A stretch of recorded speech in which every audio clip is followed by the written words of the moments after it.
So the party is currently in the town of Valaki, in the land of Barovia. They came here just under a week ago, and they had a call to adventure that was calling them to a village of Barovia, um, and they set out one morning to get to that village. Um, they soon found that once they entered the land of Barovia, they were surrounded by a wall of mist, and they could not, in fact, get back out. They seemed to be now trapped in this land. And for the past 5 days, they've been making their best living that they could under the circumstances. So they ended up going to what big milestones are. You went to the winery in the west end of the valley, and liberated that from some evil druids. Fought those same evil druids at a place called Yester Hill, um, and and as of last week, you were exploring a wizard's tower that was out on a lake west of the town that you're now in. Um, we're gonna say that Games is like the adventurers, someone who happens to find himself now trapped here in this land. From your perspective, Games, you were walking down a road you know very well, and you were surrounded by an impenetrable mist that lasted for several minutes. And when it finally receded, you found yourself on the edge of a forest you didn't recognize. You've been walking along the road, and this town of Valaki is the first sign of civilization that you've seen. And as you were let into the village, you made your way to the only inn and tavern in the place, a place called the Blue Water Inn. So we're going to have you there. I think the party is momentarily destined for right there, and that's when we can get you in with the group and make proper character introductions. Uh, Any questions for how the broad strokes of what's going on? I kind of get the gist of it, mainly when we get into it. I've never used the D&D Beyond. Maybe that's all this stuff. Other than that, I'm completely okay on the story. Okay. All right. I am having a little trouble hearing you. I don't know if there's anything you can do to improve your mic situation there. Okay. Now, for the rest of you here in Valaki, you are now outside the Burgomaster's mansion. You just did a little bit of investigating into the whole issue of the missing servants. You have last week you met with Lady Voctor, and she also reported one of her servants had gone missing. But it's unclear at this point whether that person met the same fate as the first two servants that you tracked down. The first two servants worked here in the Burgomaster's house. And while you don't have a confession, you have kind of deduced what you thought has happened to these servants. The Burgomaster's son, Victor, is trying to create a teleportation circle in this room that he is claimed as his own in the attic of the family home. You think that Victor tested out his teleportation circle on the servants of the Burgomaster, and something obviously went wrong. You don't know what, but they're gone now. But Victor knew nothing about any servant from Voctor House. He again, you couldn't persuade him to be more forthcoming, unfortunately. Um, but as we were saying at the end of last week, you still have enough of a feeling of what happened that you could very well take that to the burgomaster or anybody at this point. For his part, Victor said he was done testing for now until he researched how to make some changes to his circle.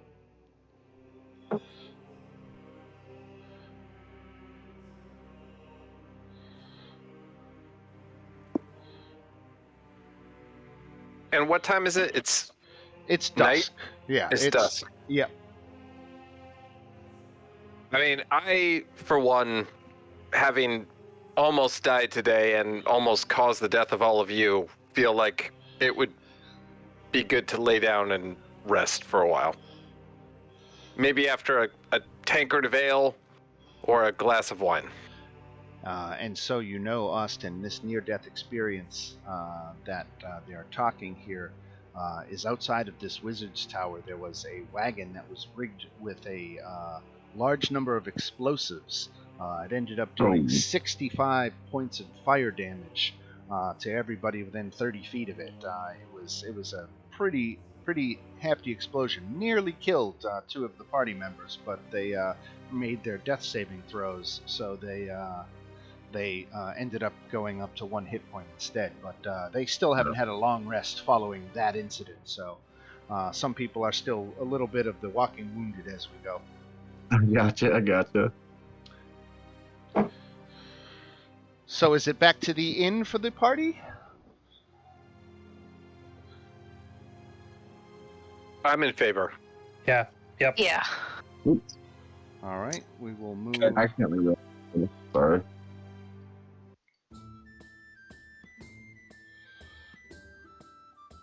All right, so I'm sorry. So basically, I'm gonna come in like I don't know the party. Sure. Okay. Yep. Okay.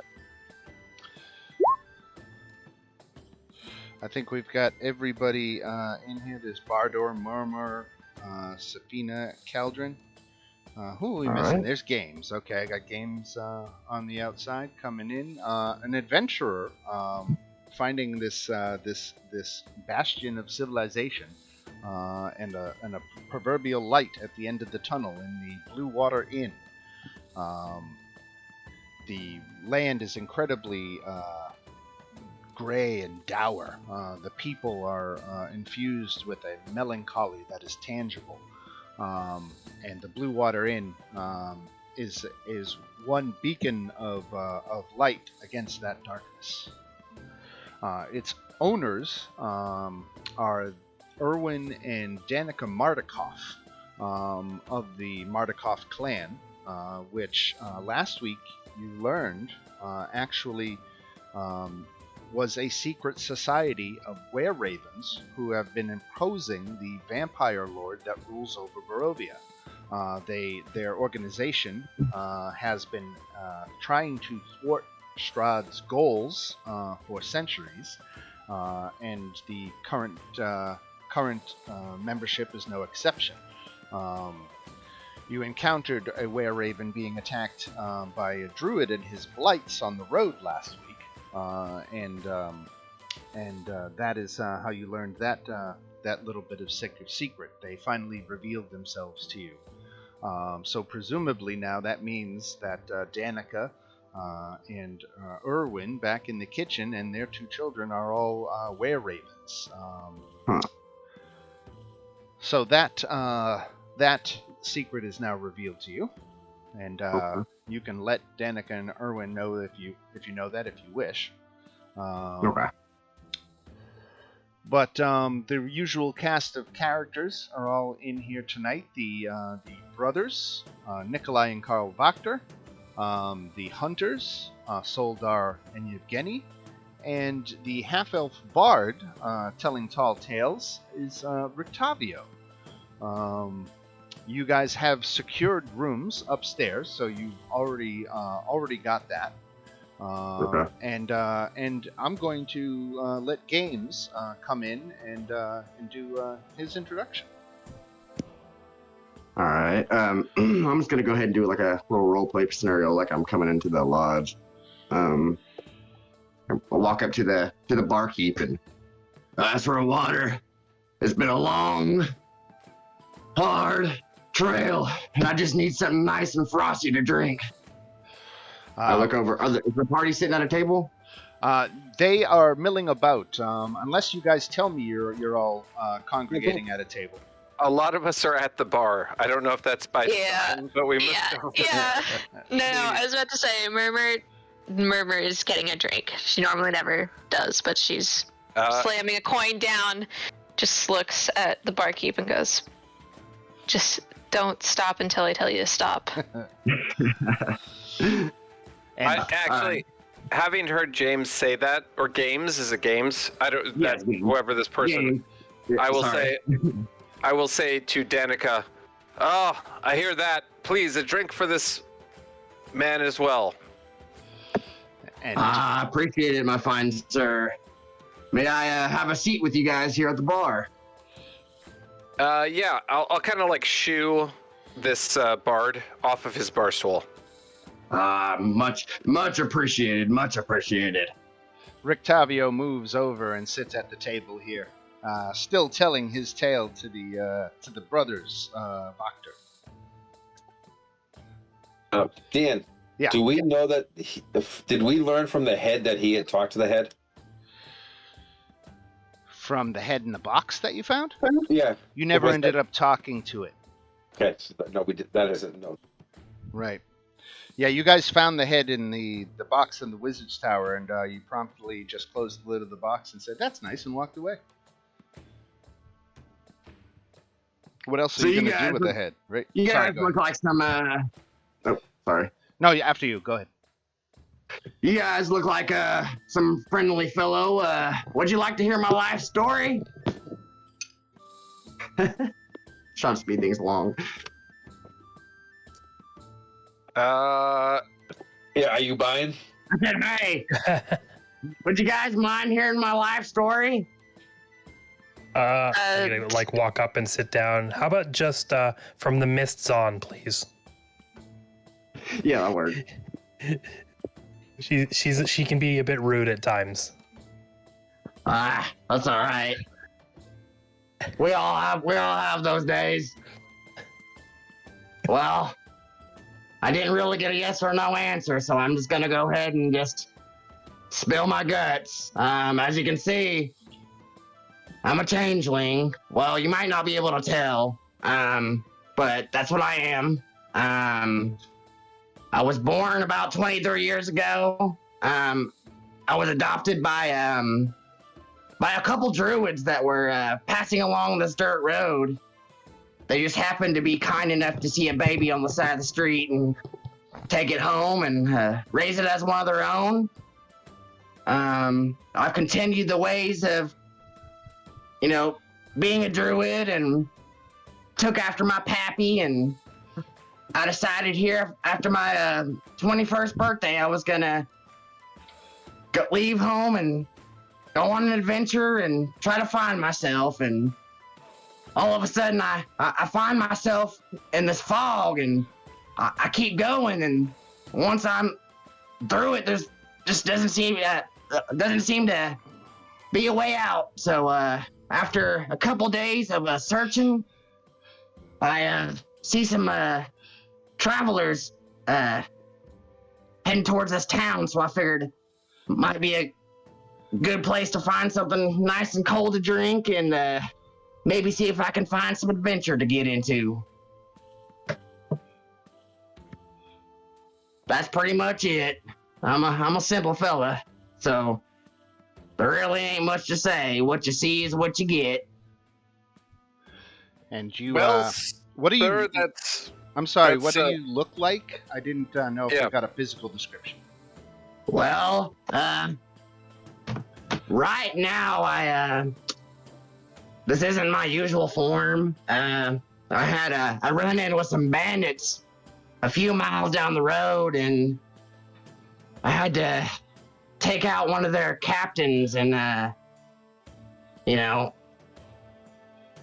I had to take over one of their captain's looks and features, and I just decided he was a fairly decent looking man, and I would just go ahead and keep this persona I've got going on. Normally I've got white skin. I'm pretty tall for a changeling. I'm about 6 foot. Well, that can change too, right? Your size can change, right? I can change. Right now I'm sitting about 6 foot. I can't stretch it too much farther than that, but I can, change in a wide array of different things, or people, I mean. Yeah, I've got a handlebar mustache, and like I said, my skin's pale and white. That's where I got. Hey, Bardor, do we know you're a changeling, right? Like, we've seen you do that. Nope. No, we haven't. Didn't you change into someone when we were trying to... I went under the water as I was, out of sight, changed, did it, came back up before in sight, changed back. Okay, so as far as we're concerned, you are a human? Elf. An elf. Okay, thank you. Okay. And then, Games, you are a human. You look like a human. Yeah. Like I said, had that run-in with the bandits a few miles back, and I decided the form I changed. He's a pretty good-looking fella. I figured, looks kind of get you a little farther in this world, so I figured I would just go ahead and, keep this shape. But if it makes you guys uncomfortable, I can transform back into my original. You can transform into anyone you see, as long as you've seen them once, or even you could work off a painting, maybe? As long as you've seen them once and heard their voice once, you can transform into them exactly and mimic their voice. Wow. Okay. Honestly, you're fine. I mean, I don't know if you've noticed, but I don't have any eyebrows anymore. We're subject to an explosion, so you look... Yeah, I'm not uncomfortable at all. Well, I appreciate it there. You guys are a pretty darn good-looking bunch of travelers, if I do say so myself. Yeah. Just Murmur is just drinking the entire time, just not saying anything, but you can clearly see she's upset about something. Except for you down there. I see... Something all right? Am I giving you a fright? No, I'm just incredibly jealous. That's all I can say. We had an explosive day. Yeah, I am. I punched Bardor a little on the shoulder for that. I can't say I envy you guys one bit, but you know what? At least you're still alive. That's what my grandpappy always used to say. We don't know how.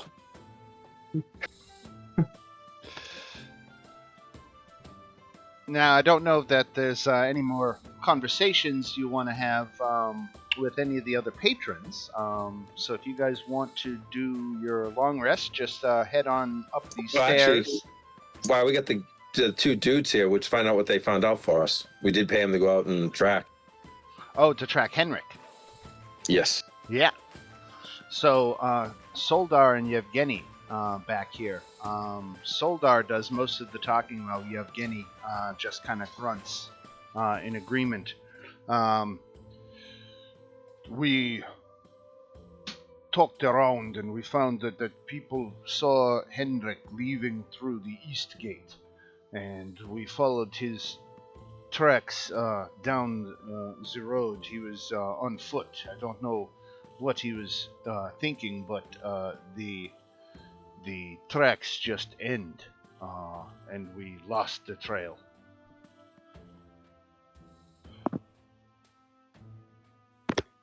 Whereabouts was this? This was a mile east of the city, or several miles down the Old Slavic Road. Safina and go like, these trackers, they don't seem to be very good at tracking. They always just take us to a part where the tracks end. Right? They're really good at tracking the end of tracks. I guess that's The best we can tell you is that maybe he was headed toward the town of Barovia and hoping to hide out there. There's nothing else in that direction except for the castle and the windmill. Well, it's something, I guess. And I can't imagine why there'd be any reason for him to go to the windmill. And only only brave souls enter Castle Ravenloft without an invitation. Dan, I will kind of like raise my wine glass and drain it, and then say, "Well, sir, you are clearly lost here as we are in this strange land, and I think we've learned that we could use all the help we could get. And from my perspective, you're welcome to join us on our attempt to figure out what we're doing here. I don't speak for all of us, but that's my perspective." Well, if everyone, feels the same, I'd be more than happy to lend my power and my knowledge.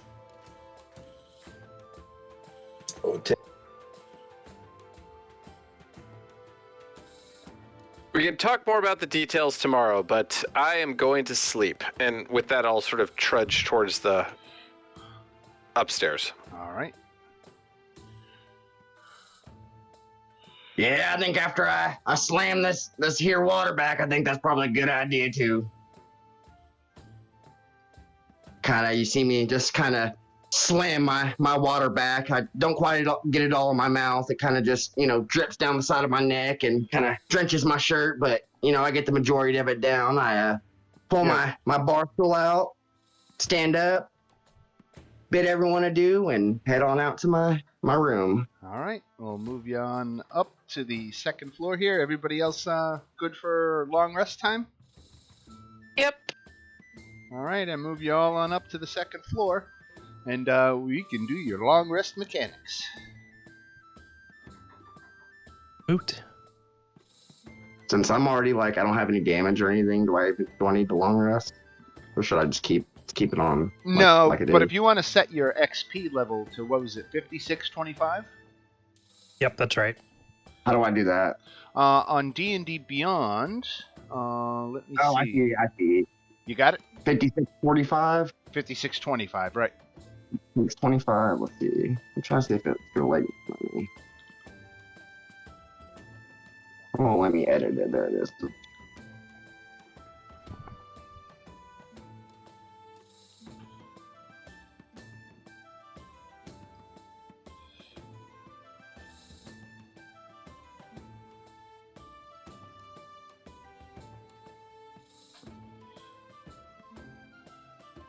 Isn't it always funny when you're on one character and things you needed in the other game or on this one? Right. I'm sorry, one more time. It is 5625, correct? You got it. Right. Okay, awesome. There we go. And everybody can get... And I assumed, games, that you were carrying a torch. I didn't know what you had for a light source. I know the changelings don't have dark vision. Let's see. Am I? If you have something better than a torch, I I'm just trying to look here. Oh, inventory. There we go. I have a torch, yes, sir. Okay, all right. So that's how you're set. All Yes. right, we can long rest, and then day 6 begins, and we can see what day 6 has in store for you. So, do we want to flowers and whatever else we hit poetry and go back, go to Barovia after Heinrich, or go after the kids? You guys are more. You guys are more into the story, so just whatever you guys think, I'm totally behind. Probably the kids would be the most urgent, right? Because that means we go up against the werewolves. Yeah. Maybe in 600 experience. I gotta get that double attack first. Just throwing it out there like that, just so we don't go get ourselves almost killed again. Yeah, Yeah. Oh yeah, no, that is heavily appreciated. Like, yes, please.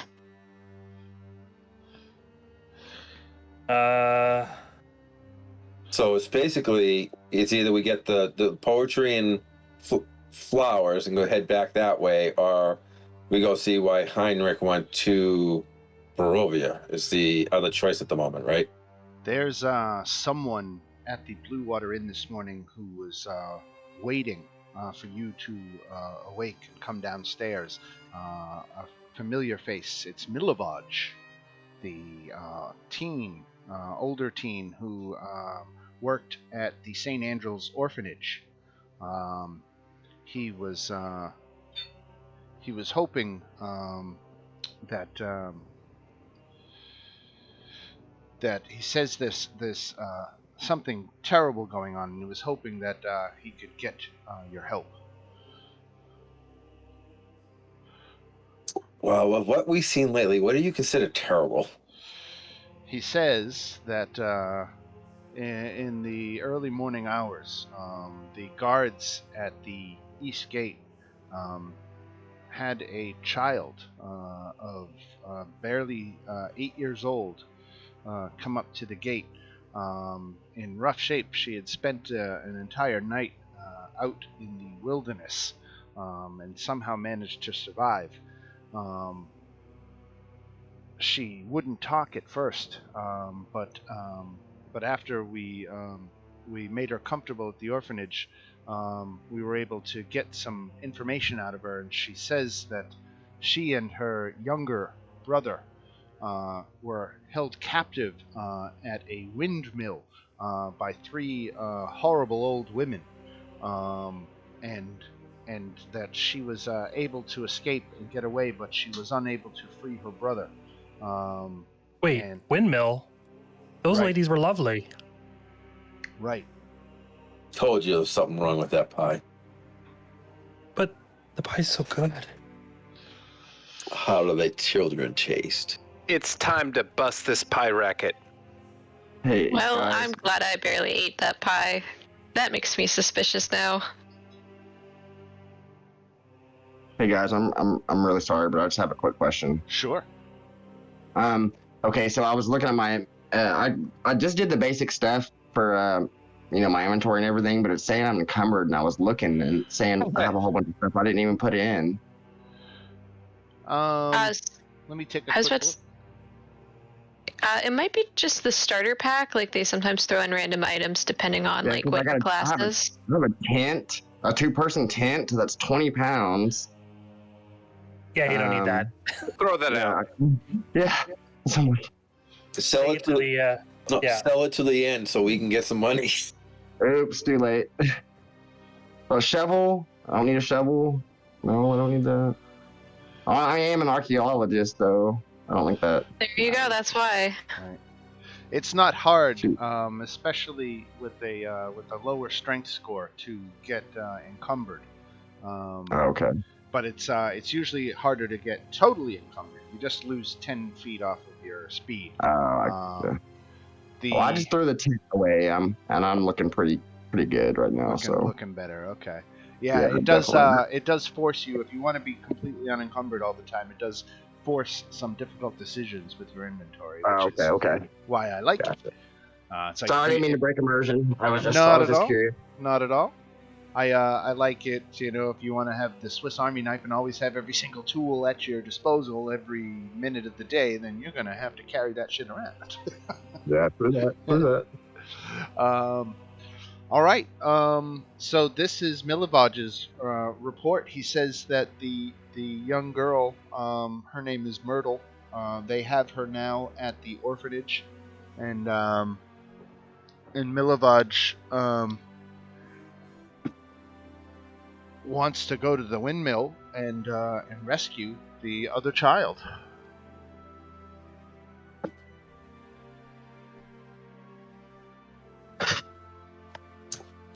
Let's do it. Is that the name of one of the other characters? PCs? Which one? No, the one that's want to save the kid? Milivaj is a NPC. Right. Okay. Well, I'm all about the kids, guys. So, you know, I gotta give my vote towards, you know, going to help the little person out. If it wouldn't have been for my family picking me up on them road all them years, who knows where I would have been. So, no time to waste. You're gonna hit the road first thing for this windmill. Yeah, and Oh, Sophia I was confused. I thought in disbelief. Sorry, You I know, was confused. orphanages, demons, exploding wizard towers, wagons that are bombs. What's next? All right, let's get Don't you. ask that question, Bardor. Don't do that to us. You guys are gonna set right out on the eastern road out of Balaki.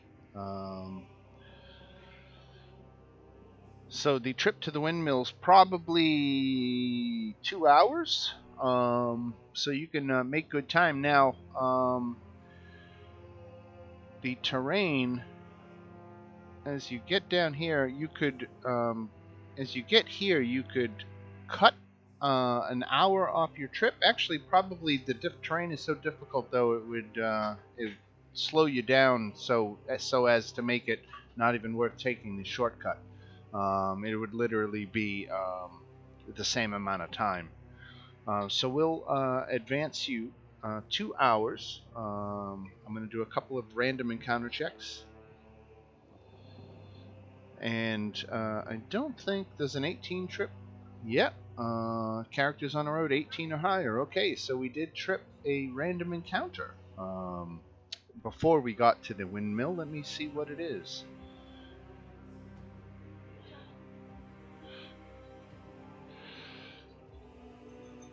Okay, this is a daytime It's a encounter. wagon full of explosives. That's Right. my guess.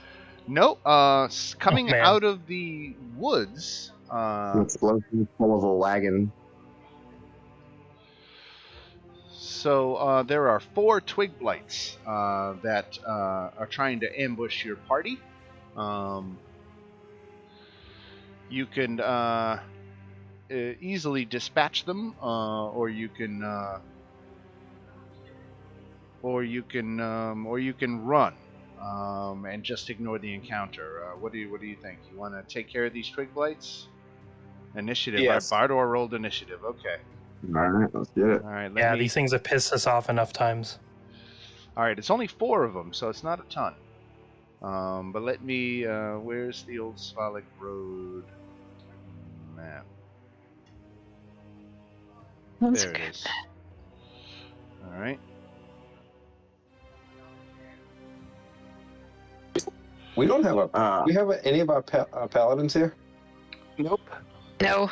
We are paladin less. So I also gotta go- tiefling less. So I got to go tanky-ish, don't I? Shoot. Or you could let the wizard go tanky. You could. I mean, if you can, sure. Give me a break. Hey guys. Shoot. Oh, actually, we're barbarian. That's right. Never mind.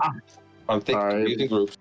My previous click was wrong, guys. I'm sorry. I'm still trying to figure out which buttons to click. It's all right.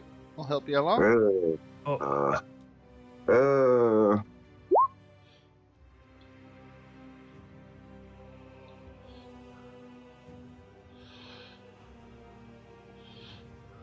Alright, where is the turn order? Did I get you guys on this map? I did, okay. So everybody over here can see now? Yes. Alright, everybody rolled initiative. Oh, but you were on the old map. Damn it, that's why it didn't copy into the turn order. Okay, everybody's got to roll for initiative again, I'm sorry. We'll use your original values, just tell me what they are. Oh, okay. I'll update it. Okay. Yeah, I was about to say mine was a 21. I was on the other map when I rolled, so it didn't even, Right. go through. Right.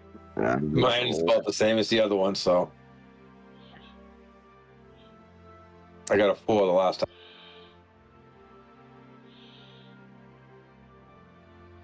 Alright, let's see.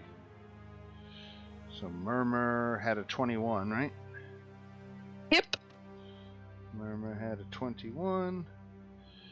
Keldrin's on there. Bardor's on there. So the only one we're missing is is games. There we go. I rolled an 11. On 11. But is it not popping up on your rolls?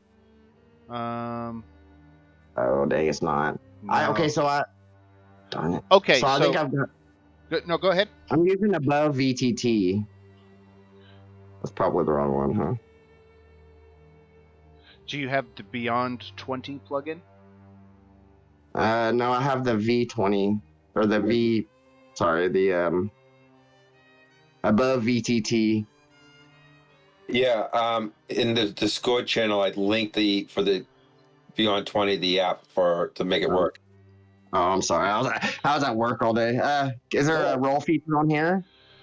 On Roll20 I can use? Yeah, just roll a d20. Okay. Yeah, if you have your character sheet set up on Roll20, you can just roll off of that. But all right, there you go. Shoot. Okay.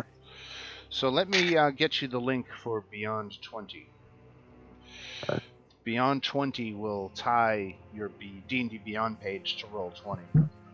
Okay. Yeah, and my modifier was only 1.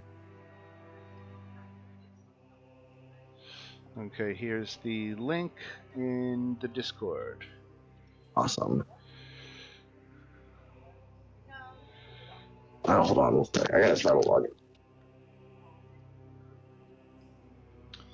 in. You guys mind if I until I'm gonna try to get my password. Sure, I'm gonna try to do your thing. We'll, this fight is just roll on. Yeah, I was gonna see if you mind if I just roll on Beyond and just tell y'all what I got. Yeah, that's fine. That's fine. Promise I'll be fair. Right. We trust you. Everybody wants to. Yeah, my first one was an 11. So. All right. So this is going to be a nothing fight anyway. It's barely going to be worth your time.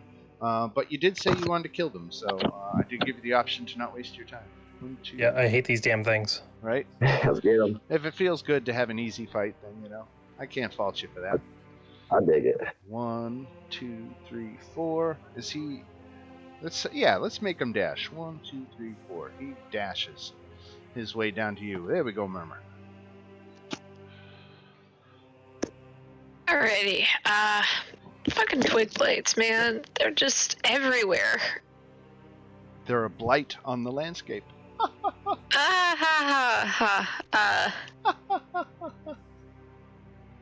Okay, I am not gonna be able to reach any of them.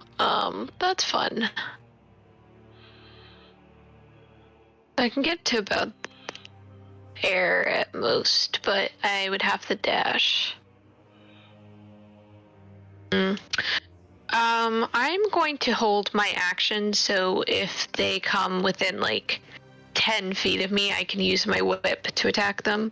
Okay, you're gonna ready that. All right. Twig blight back here. Double moves. 1, 2, 3, 4, 5, 6, 7, 8. And so does his friend. 1, 2, 3, 4, 5, 6. 7. Weef. Safina. All right, we'll steady aim it and send an arrow towards this one right here. All right. Ew, Let's see. gross. Armor class is. That was. There we go. There we go. All right. You didn't have the advantage toggle on. So that's 8 piercing damage. That's 8. Yep. And the arrow goes right through, pins this thing to the ground.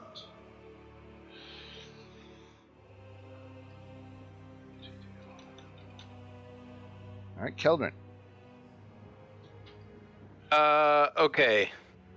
I will just go ahead and cast, what do I want to cast? Sorry, Chill Touch at that one right there. Okie dokie. 15 hits for Awesome. 1 damage. Nice. And I'll kind of step a little bit back, and that's it. All right, Bardor. Okay. Bardor. Bardor. Yeah. Dexterity. 7. So he takes 2 radiant. This is the one in the front? Yes. Alright, he's still up. Gaines, you got these little twig monsters running down the road right at you. Let's see here.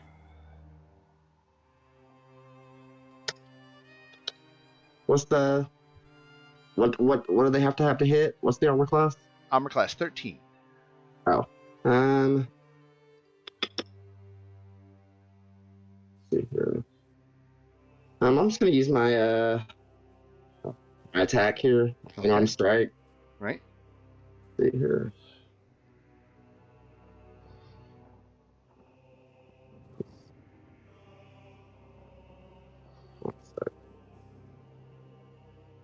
Sorry, when I logged into my Discord from my laptop, it messed a bunch of stuff up. No worries, no worries. You're just trying to figure out how to... No, it switched my voice chat onto my computer. There we go, I fixed it. I got it back on my phone. Sorry. That's okay. I'm sorry. Okay, so that's strength, right? For what? Rolling an attack roll? Yeah. You are you doing a ranged attack or? How far are they from me? Let's see. Let's have a quick measurement here. The closest one is still 65 feet in front of you. Oh wow. Okay. Yeah. Let's see here.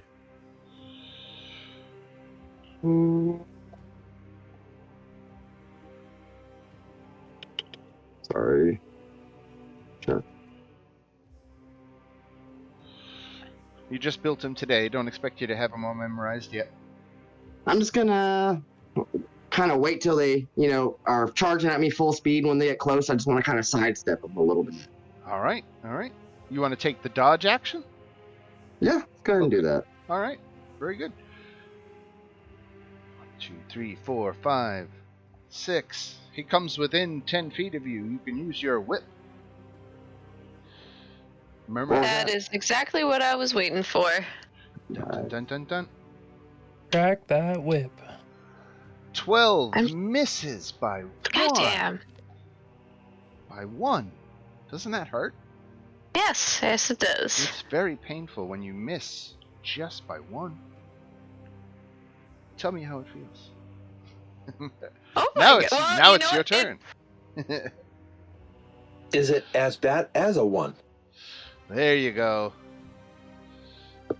You miss with the whip, but you hit with the hand axe. And down goes Twiggy.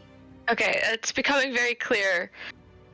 Murmur is not good at long distance. Any weapon I try, it's just... I guess she can't see that far. That's what I'm gonna rack it up to. She needs glasses.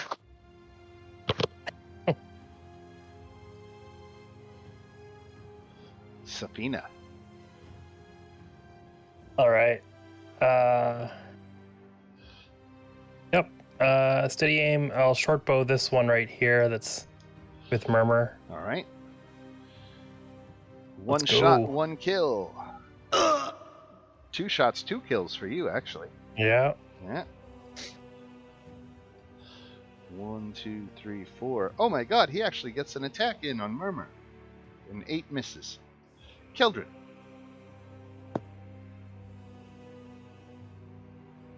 Okay. Who's left? Just this one? Yep. Okay, I'll just do chill touch again. Oh. Nope. Okay, that was my turn. Bardor. Okay. This was just an appetizer battle. There's no meat on this bone. We were just messing around with this. Right. All right, I got a beyond 20, finally. Awesome. Okay. Now, let's see. Do I just turn it on like any other plugin? Yeah, it should. As long as it's enabled, it should detect when you have your D&D Beyond open, and it'll tell you that if it doesn't detect roll 20, but it should because you're in it. So. Yeah, it's on and everything, so. Wisdom save from Bardor failed. 2 necrotic damage, and down goes the twig blight menace. You have protected some other wary traveler from sticks trying to give him splinters, so you get 25 XP each. They just had a little too much wood. Oh, crap. And it is in the morning, so you just chopped morning wood. Man. I don't even know why I said that. Oh, I did hear a good joke, though. You guys want to hear a good joke? Mm-hmm. All right. Always. I went to the doctor. Doctor said I had to stop masturbating. I said, why? He said, I'm trying to examine you. I heard the same one where it was a guy getting a prostate exam. Boy. Awful, awful. There's a great Parks and Rec scene where like it's Andy and he's going to the doctor and he's like, oh, I got all this stuff done. And he's like, and then they like touched my dick, and then April's like, his wife is like, that wasn't even a doctor who like examined you, and he looks at her like, what? Somebody just touched my junk for no reason. That was fun. Oh man.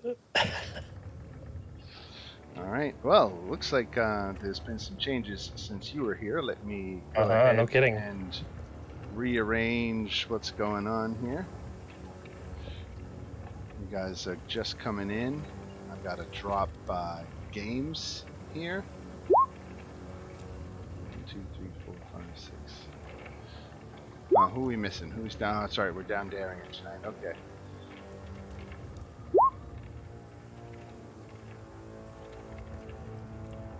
All right, so back at the windmill,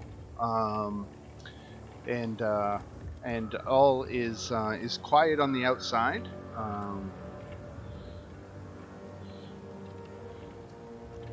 Let me again show you the a little bit of art for approaching the windmill. The windmill sits on top of this hill that overlooks the western parts of the valley. The onion-domed edifice leans forward and to one side, and you see gray brick walls and dirt-covered windows on the upper floors. A decrepit wooden platform encircles the windmill above a flimsy doorway leading to the building's interior. And I'd like to summon Ahime forth from her pocket dimension and have her just fly a kind of lazy loop around the windmill, looking to see if she can see anything in through those windows.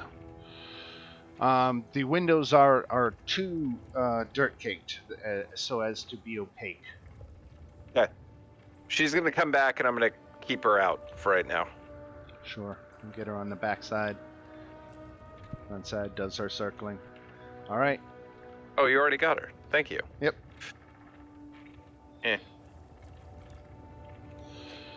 Safina's like, pie. Safina! Maybe you should let someone else go in first. I just, you seem conflicted. I was about to say, I kind of like this idea because she left with a good impression. So why would they be suspicious of Safina? But won't Safina just eat more pie? We'll see. Can you resist the urge? I mean, it was an okay pie. I guess it was good. Y'all get any more of that pie? What kind of pie we talking about here? I happen to be a bit of a pie aficionado myself. I'm seeing the Dave want Chappelle any of this pie. crackhead meme. That's what I'm seeing in my head right now. You don't This got is- no pie? Yeah. This is child pie. All right, I'll kind of hurry after Safina as fast as I can, out of concern. Excuse me, nice ladies. Are you there? Knock on the door.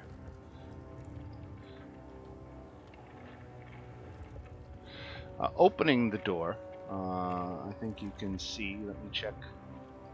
Yeah, you can see. let's see, who is it? It is Bella, one of Morgantha's daughters, who opens the door and asks, how she can help you. I'm just looking for another pie. Can I buy a fruit pie? Those were really good. Bring it too. And a pie for my friend here. All right. So the pies are 2 copper each, she says. Well, I was actually wondering, if I gave you a couple gold, would you give us a tour of your amazing pie making facilities? Are you trying to learn our secret recipe, dearie? Oh, no. Not the recipe. I just want to see how it's made. It's so incredible. Oh, there's not much to it other than a lot of love. Well, see, my new friend over here, he hasn't had your pie yet, and I just figured. I would love to see how it's made. I would love to see all the love you put into it. Lots of love indeed. Well, she gestures around the ground floor and says, "This is where the magic happens. Everything else is just our sleeping quarters upstairs, so nothing of interest there for you." And Safina kind of tries to look past her, back and forth, let me take a look. Let me see if I have a better map for this. I thought about being a pie maker myself one day. Would you mind showing me what kind of quarters I have to look forward to? That voice was way different. A little Australian in there. Right? Yeah, it was, wasn't it? It was way off. I was looking away. I was looking at my book. I was looking at one of the books here, and I was trying to, excuses.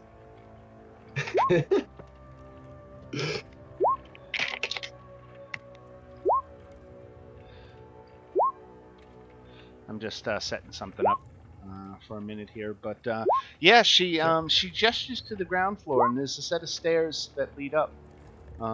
But she says that's just private quarters up there. So we assume that's where Kiddo is, likely. You don't see the kid down here. No. Any sign of him at all? Any sign of struggle? Anything like that? All right, can I roll an insight? Oh yeah, definitely roll an insight. Did it pop up on the other screen this time? Yes, it did. You got a 23. Very nice. Nice. So yeah, she's definitely not telling you about the upstairs for specific reasons. Mm-hmm. As we thought. Okay. Well, I'm gonna go hang out with my friends and maybe give them some of my new pie, and maybe we'll be back. Oh, before we forget, what time do you guys close, just in case I want to, come back and get some more pie before you guys, settle down for the night? We are open until nightfall. All right then. Oh, one more thing. About how many people, live here, at one time? It's just my sister and my mother and I. Family establishment. All right. Warms the heart, doesn't it? It does, and I really appreciate all your help, and I'll be seeing you. They have kids. We know that, right? We don't know for sure.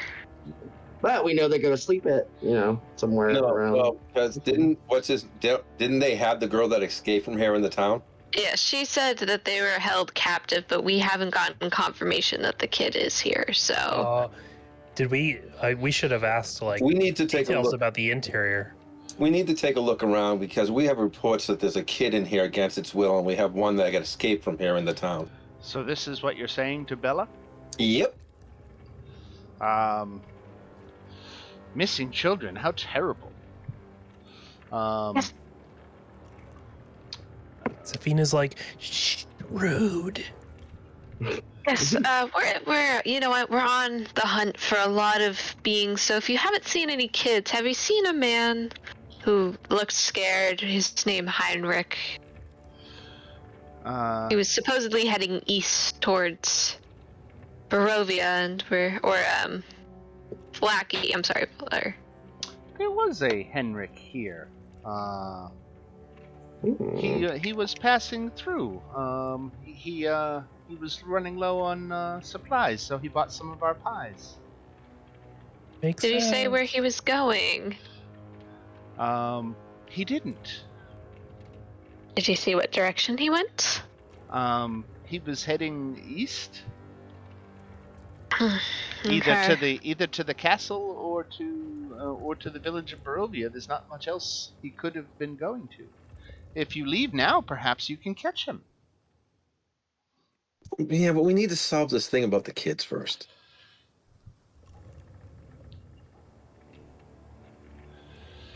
I don't know what to tell you.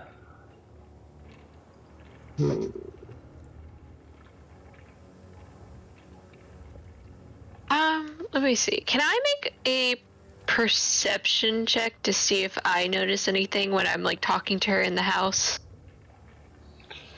That would suggest that maybe she's lying, or maybe like there's some proof to what the girl was saying. Let me see. Areas of the windmill. Let's see what so the ground floor has been converted into a makeshift kitchen. Baskets and dishware are piled everywhere, and adding to the clutter is a peddler's cart, a chicken coop, and a heavy wooden trunk, and a pretty wooden cabinet with flowers painted on its doors.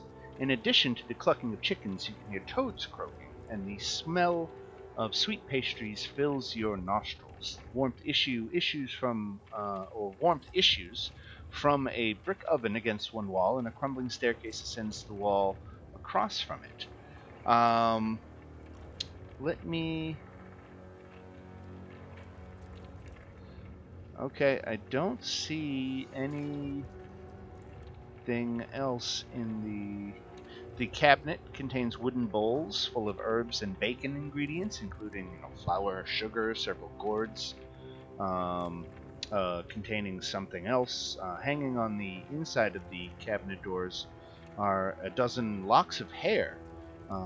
Amid various concoctions are 3 small labeled containers that hold elixirs. The first elixir is labeled youth, is a golden syrup that, and the second elixir is labeled laughter. Finally, the third elixir is a greenish liquid labeled mother's milk. But that is all you can glean while you sit here, and Bella gives you the tour of this ground floor. Dan, there's a wooden platform around the second floor. Let me take a look. Refamiliarize myself. So the platform, yes. Let me drop you over here, and that way you can get a better view of the side view here. Murmur and Safina. Let me move you to a map that deals with the windmill's interior.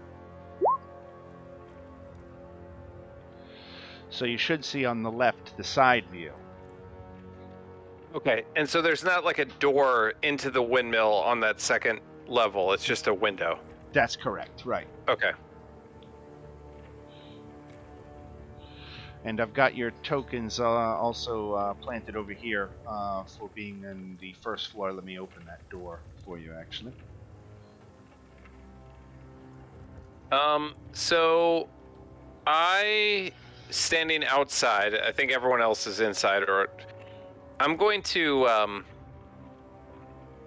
take like a cloth from my bag and pour some water onto it, and then cast Mage Hand and have the Mage Hand come up and try and like scrub the dirt from this top window. All right. Prestidigitation might be able to do the same thing, right? And I do have that. Good call. Never mind. Yeah. I will cast Prestidigitation to clean off the window and have Ahime, again, sort of circling around trying to get a look in there. Okay, so the second floor is I've put Ahime here. Dynamic lighting. Let me open those windows.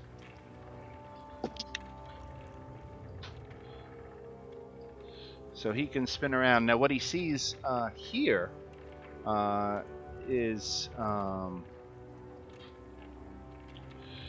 the second floor.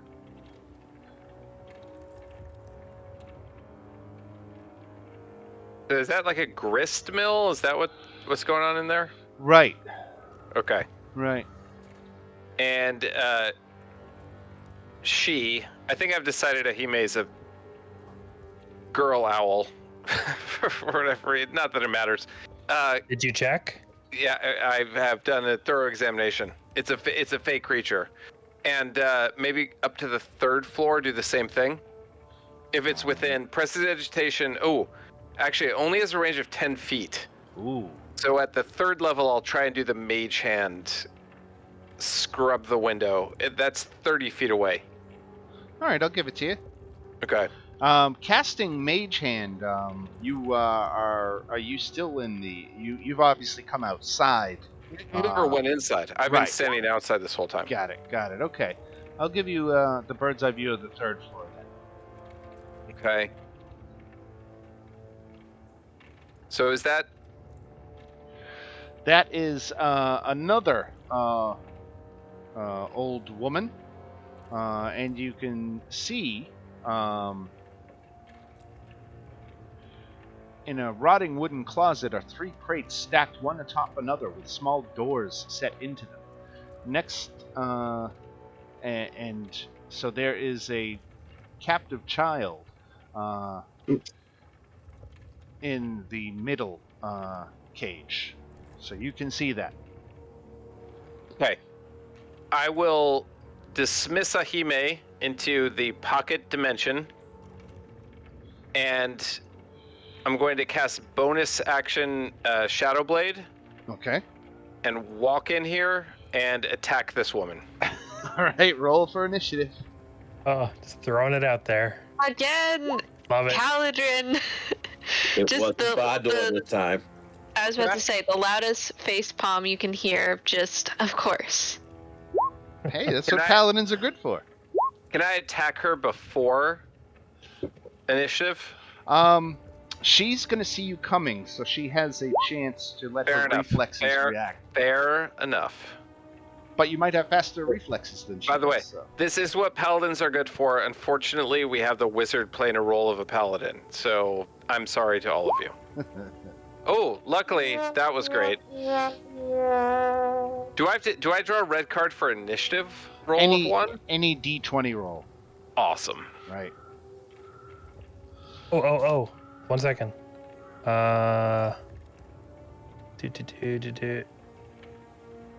Is attack roll isn't initiative an ability check?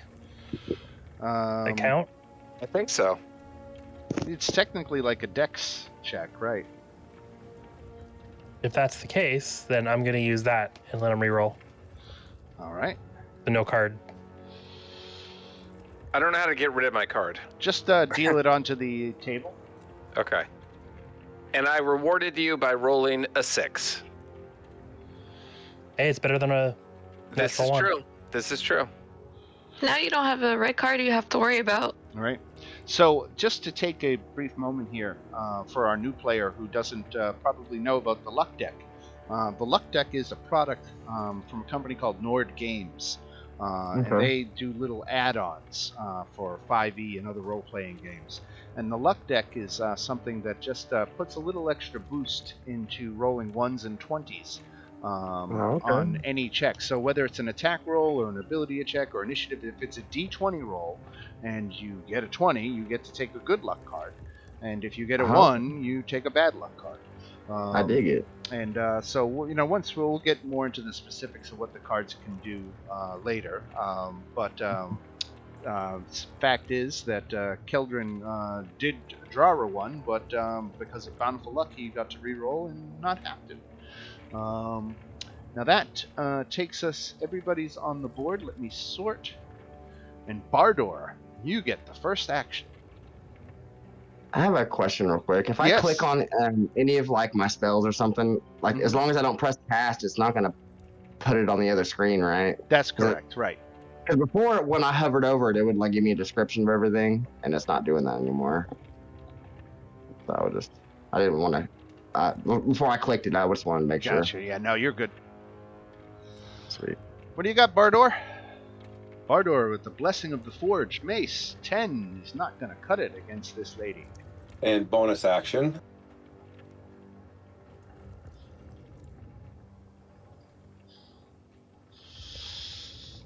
Spiritual weapon. Spiritual weapon. How would you like that to take shape? Hammer as always. Hammer attack. Here we go. Let me make you so you can move that.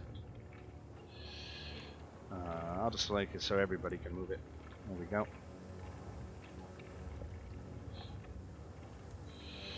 All right, and that spiritual weapon hit for 7 force damage. Yep. All right. And going next is poor Bella. What is she gonna do?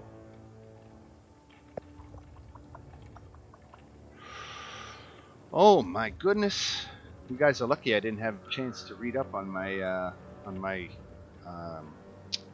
what's the word? I'm looking for. I'm blanking on the word. Tactics. Thank you.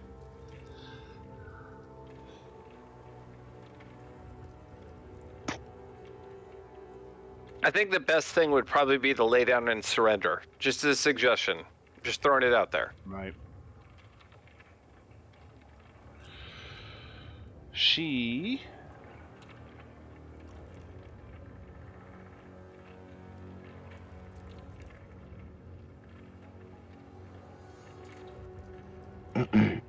Okay, so she's going to try to Ray of Enfeeblement on Bardor.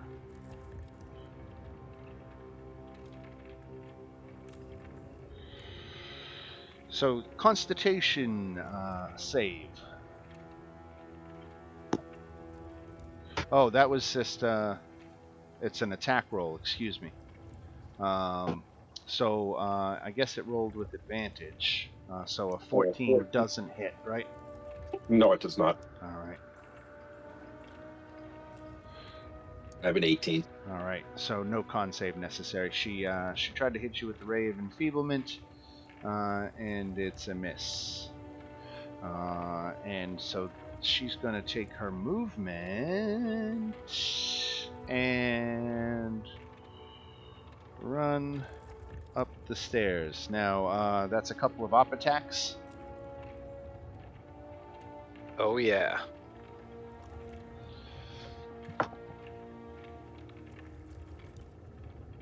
All right, Keldrin hits with the Shadow Blade, which is magical, right? Yes. Oh, yeah. Psychic damage. Bardor hits for 5. Magical. All right. Keldrin. Okay, so did she disappear up the stairs, or can I... For some reason, Okay, so I can't see her anymore. Right. Or can I? Yeah, I'm gonna move her to the top of the stairs. Okay, so she's out of sight. Right. Okay, I'm gonna shout, the child is on the 3rd floor and in danger, and I'm going to run stupidly up the stairs. So I think it's 15 maybe feet to get to the top. Okay, so she's there now. Right. So I'll get behind her. Could I move to? Can I move beyond her to here to cut her off, or no? Yeah, sure. Okay, so I'm gonna do that. Bonus action, Blade Song. And I will attack her again. Okay. Nope. Not good. All right. No, that's not good. Okay, and that's it. All right, Safina. Okay, gonna move in. And nobody on this level. Up the stairs. 4, I'm standing right there. 6. That's as far as I can go. Oh, I am close enough. Yep. Okay then. Right.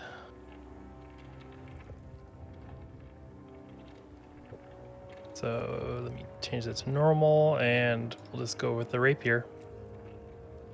Miss. Well, that's a miss. All right. That's it. All right, Ophalia, for her part, is going to come down the stairs. And she is going to try her Ray of Enfeeblement on... Kildren, you are attacking with strength or dexterity? Dexterity. That's what I thought. Ray of Enfeeblement only affects strength. I'm already enfeebled. Haha. Right. Magic Missile just seems so anticlimactic. She does pretty decent claw damage. What's your armor class? 16? We like that. Okay, so she comes charging down the stairs and attacks for 15. Does that hit? No, it doesn't, right? It Just does not, misses. no. All right. And that's it. That's all she can do. Murmur.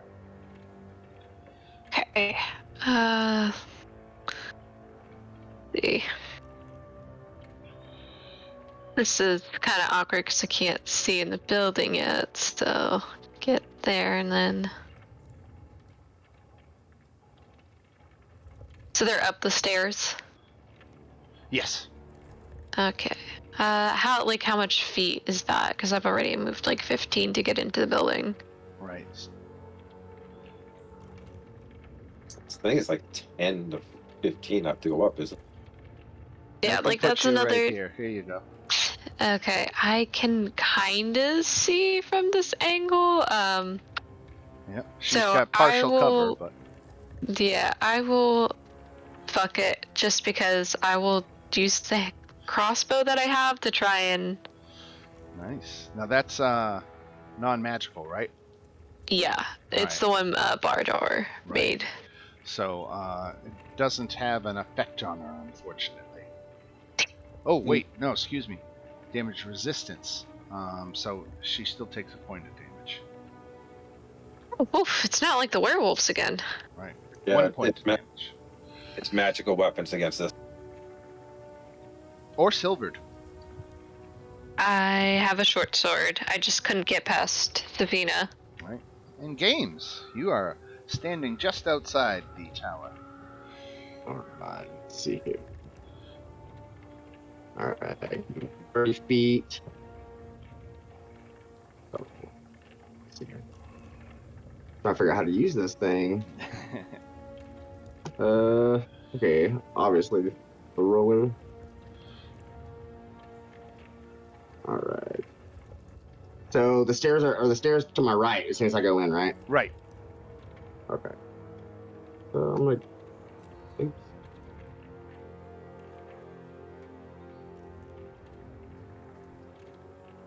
Ah, what do I do to let it go? Oh, that's just a measure, isn't it? Okay. Right. Okay. There you go. Ah. All right. Let's see. And how many feet until I'm up there with everyone else? Here, let me move your in here. Technically, you're sharing a space with Murmur, but we'll just say you guys are crowded up on the stairs. So it wouldn't be an idea to. Let's see. It's tight quarters in here, so I apologize. And there's still more to come. Let's see here. Can I charm either one of them? Am I close enough to? It says 30 feet. Is that already too late? No, I mean you can totally. You can. That's an action to do it, right? Will that kind of that'll kind of catch them off guard before, so everyone else can get a chance to get their hits in. Right. Yeah, I'm gonna cast Charm Person, see if I can't, Okay. disrupt this lady here. All right. Unfortunately, the spell seems to have no effect on the old woman. Should have known that was gonna happen. Alright. I can't attack since I'm behind everyone. Molo got this scimitar. That might be it. Yeah, that's it. All right, no worries. We'll go to Bardor at the top of the order again. Am I going to have enough room to get past everybody deeper into the room? Let's see. 1, 2, 3, 4, 5. You still got a space of movement. Let's put your spiritual hammer up here. You don't want to step away though, because then she'll op attack you. I can't see her. You can't see her right here? No, no, okay, I can see her there. Okay, I didn't see her at first. All right. So I guess who I'm dealing with. There's the other one. Oh, I'm going to have the hammer hit her. Guys, I'm going to divert topics here for a second, and let me tell you what love is. Love is when your wife goes into the kitchen and makes brownies as a surprise and just brings you a fucking brownie in the middle of D&D. This is fucking fantastic. I love it. Yeah, wife. That's pretty much perfect. Yeah. Hey, wife. Winning. I love you, wife. All right, Megan. Chris says. Now, Dan, what's in the brownies? Right. What's in the brownies? Right. There you go. She's gonna root Yeah, is it your kind of brownie, or is it just a regular old brownie?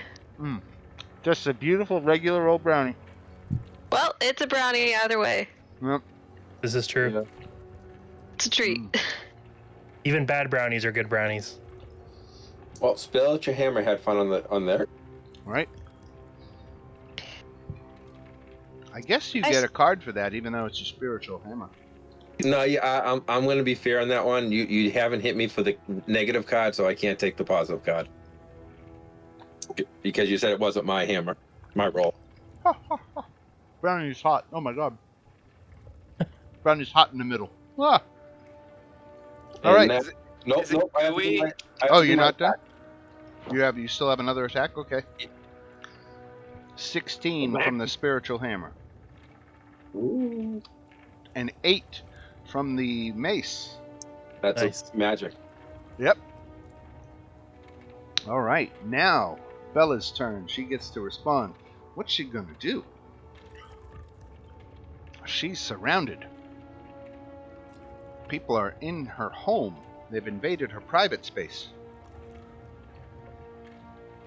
What is she gonna do? If my lore reminds me right, these are fiends too. They're not undead. I can't turn them.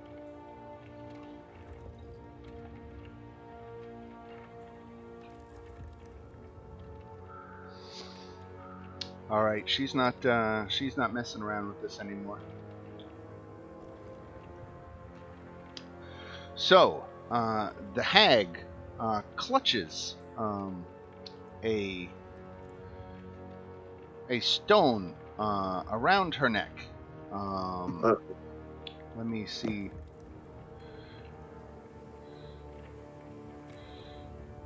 So, it is a lustrous black gem that hangs around her neck, and she grabs it with her hand, and her form fades away into nothingness.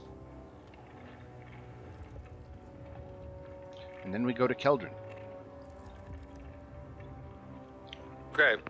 The hag that's above me on the stairs, does she have a similar black stone? She does. I'm going to try and grab it. Okay, let's make a contested dexterity check. Okay. Just dexterity? Just dexterity. All right. Oof. You managed to yank it off her. Okay. I will throw it towards Safina. At Safina. To Safina. I'm going to throw it to Safina. Throw to Safina. Ow! And then I'm going to cast Misty Step, which is a bonus action, Right. to go to the top of the stairs, if I can see that, like the third floor behind her. There you go. Okay, and so there's the little girls here, yeah? Boy, right. Little boy. Okay, Right. I'll say, like, hang on, we're here for you, and I'll turn, and my intention is kind of guard this stairway from anyone coming up, and that's my turn. Okay. Safina. Okay. Okay, so I did have to move, which means I'm going to try to hide behind Keldrin. Okay. Or Bardor. Who's the Bardor. white-haired one? Bardor. That's Bardor. Right. I always get them backwards. So I'm going to attempt to hide. Ooh, very good. Right Ooh, but her behind. perception was right there. Oh, are you kidding me? Yep. Yikes. All right. And so no advantage, so I'll short bow. And that shot misses. All right. Ophalia.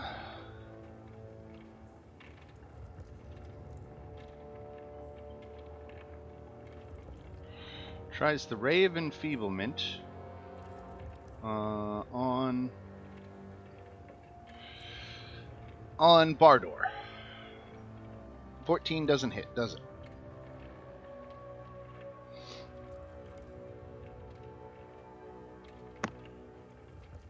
Nope, it does not. Okay. Sorry, what was that? I snuck away to. No, it's Bottom? okay. Okay. 14 didn't hit. No. She's trying to target you with her Ray of Enfeeblement, but missing because of your monstrous armor class. And then we go to a murmur on the stairs. Hey, wow, like, it feels like it took a year Oh, for that. she's gonna move too. She's gonna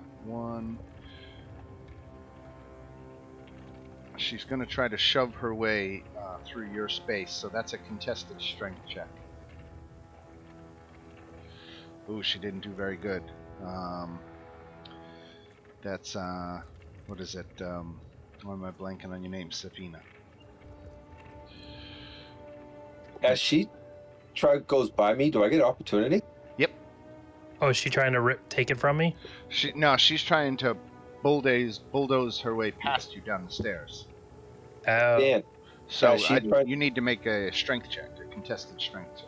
as strength. I see her try to bulldoze through her, can I take an opportunity to try to shove her to the ground? She was not able to shove past, so she never left your threat range. So she never provoked opportunity attack. Okay. So no reaction is available, unfortunately. And with that, we go to games. Right. Let's see here. I'm trying to see. I can't really see where everybody's at, too. Oh, let's we got you over here. Who's the closest? How far is the closest enemy to me? I'm still at the top. Am I at the top of the stairs or am I at the bottom? You are technically at the bottom of the stairs. Okay. Is there? There's no enemies down that jump to the first floor, right? No. Okay. Well, I guess I'm gonna move my way upstairs a little bit. I can only go so far because there's people. Is there a railing Yes, stairs? there is, but you can move through friendly squares. They're just difficult terrain. Okay. Let's see. I wonder if it'd be easier to move through those or try and like hop up on the railing and try to get around. That's possible. Um, uh, yeah, I'm gonna try to just push my way through everyone. And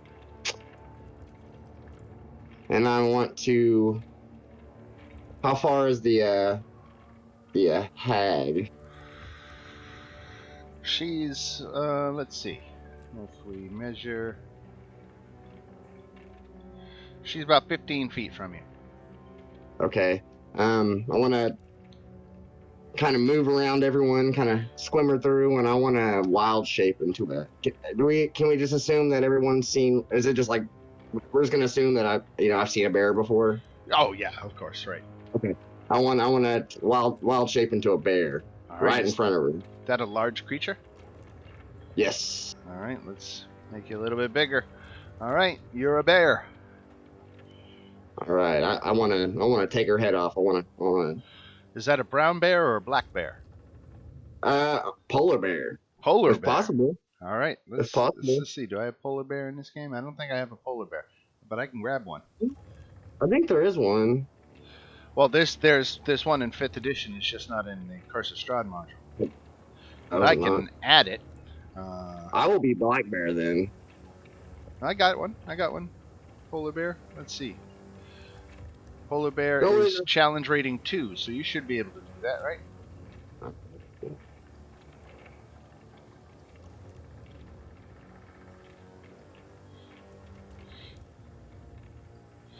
So you're a polar bear. All right. Bardor. Oh, I'm just so smack happy.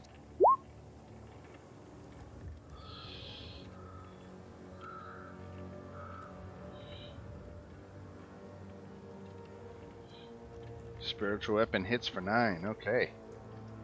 You know what? I'm gonna hit this one with.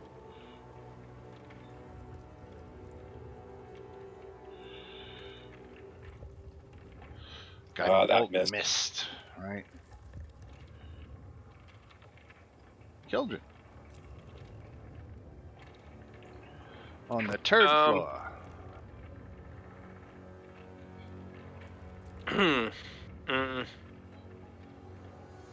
So I can see no other enemies around where I am. Is that right? That's correct. Okay. And the child is like in a cage. Is that right? Correct. Does the cage look like it's locked with any kind of sophisticated lock? Or does it look like I could open it? Let me double check. I don't think they ever mentioned a lock. Okay. I'm going to take my action to cast Mage Hand and open the cage door. So I'm sort of got my sword. I'm continuing to look down this stairway. And I'm just going to try and open the cage door with Mage Hand, which is not concentration. Okay. Right. No locks on the cages. They're easily unlatched and opened from the outside. Okay. So you can get them open. Okay. That's it. That's all I'll do. All right. Sabina. Okay. I'm going to steady aim. The bonus action. And I didn't do that advantage, but I assume, well, I might as well roll it again in case I get the natural. Whatever. Almost. So 10 piercing, and I've got a ally within 5 feet, so that's also sneak damage. So 17 total. Okay, and it's piercing. Non-magical, so I've got to half that to 8. Yep. All right. Now it is her turn. She is going to try again to muscle her way past you, Sabina. All right.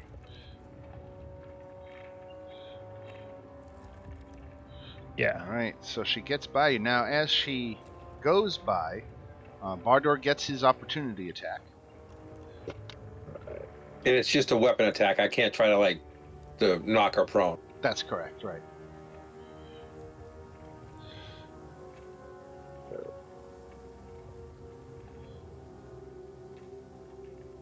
Okay, so you hit for 5. Now she pushes past you. She makes a grab for the heartstone, which you still have clutched in your hand. A contested dexterity. This one hopefully is a little better. Ooh, you hang on to it. But she keeps running. And now she's got to try to barrel past Murmur. Murmur contests a strength of 11. I just make an athletics check, right? Just click on, just on strength. Does Just Sabina outside? get an opportunity attack? She If she will gets by. if she gets by. So she doesn't get by. So she's stuck. Never leaves Safina's threat range. So no provoke. And that is it for Orphalia. She is just trying to push her way out. Murmur.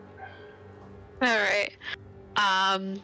Yeah, just kind of being like, no, you're not gonna get away with this. I'll go into a rage, Okay. and I will take out the short sword and attack her with that.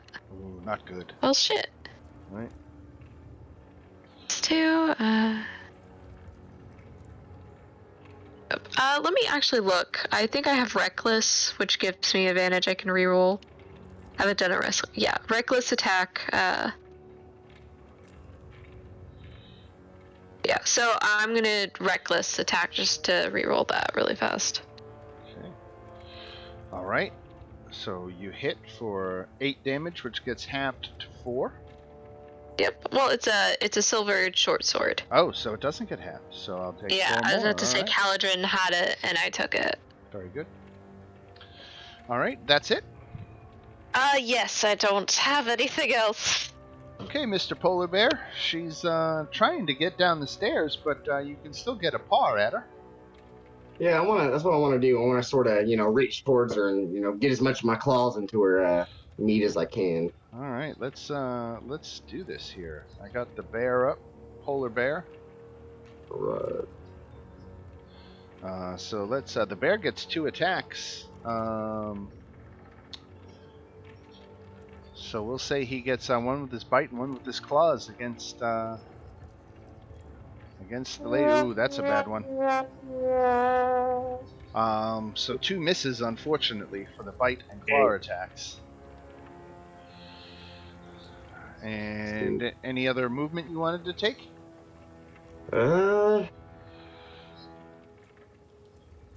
Unless I can just kind of try to trample over her. Is that a possibility? Just kind of like knock her to the ground? You could substitute one of your attack actions for something like that. Okay.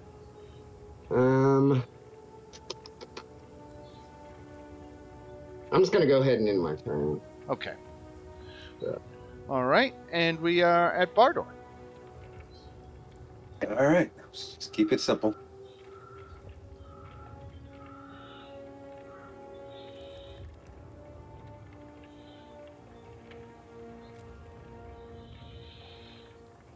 Bardor, 20 hits for 8 damage. Nice. Now, what do you got? 15 misses. And that's what I got. All right, Keldrin.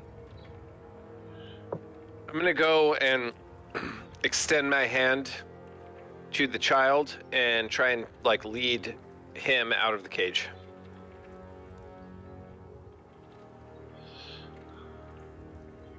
All right, he's out. Okay. I'm going to lead him by the hand, slowly and cautiously go down the stairs. All right, and you do. You creep down the stairs, and you can see there's a giant-ass polar bear in here, in addition to everybody else fighting on or near the stairs. I will go, holy shit, and I will go back up the stairs with the child to the 3rd level. It's me. Throw him on my back. That is my turn. Okay. Safina. Okay, right beside her again. So you get a steady aim, get advantage, rapier, 11 piercing, and sneak damage. 18 halved to 9. Okay, again, she's going to make a grab. Contested dexterity. Oh, that should not have been. So she definitely won that. So she grabs it back. All right. And with that, she tries to push her way past Murmur. 17 Murmur. All right. She manages to push past. So Bardor and Safina get an op attack. Cool. Nice. All right. So hit for 4 damage. Murmur, get your op attack.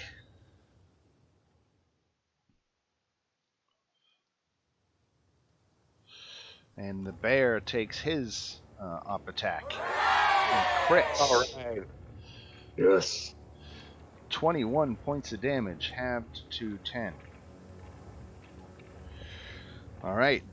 Everybody got their op attack, and she's still got, let me see, how much movement did she have? She moved 1, 2, 3, 4, 5, 6. Murmur.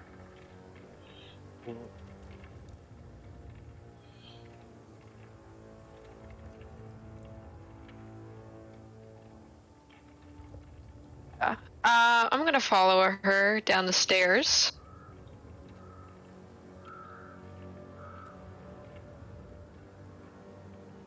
So if I can go after her, that'd be great.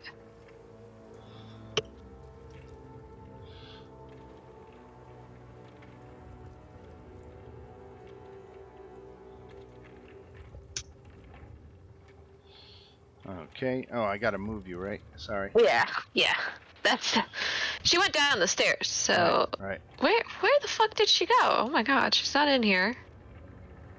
Okay, so it's like 15. There we go. So I should be able just to catch up to her, and I'm gonna hit her again with the short sword. And a miss. Even with the 12, shit. Right. What makes it 12? Cause I'm raging, so now I have you get a plus advantage. 2. Oh, I didn't know Yeah. that rage gave you a plus 2 to attack. Oh. Yeah, it says plus 2 to. Oh no, I'm sorry, it's melee damage. I apologize. Damage. I'm thinking of the reckless attack. Right. All right. Games. Want to go for her again? Let's Try see. to get that blood on my teeth this time. Let's see what a polar bear's movement is. He's got a speed of 40, so he can move 8 squares. So let's see where he goes here. He goes 1, 2, 3, 4, 5, 6, 7, 8. So it's difficult terrain for him because he's so large. Squeezing down those stairs, so it kind of slowed him down a bit. He is able to get down to the first floor here. But that's all that he can get with his movement. All right. You can double move if you want. Yeah, might as well. And that puts you right next to her, but of course you don't have an attack action anymore. Exactly. Right. All right, Bardor. How strong does that window beside me look? You could dive right through it. 'Cause I'm going to play One Night in Germany and dive through a window. All right. Love it. That's a story for another time. So you're gonna run to this one. That one's because then you'll come up right on top of them. Okay, and I'm dragging my hammer with me. All right. So take 1d6 falling damage.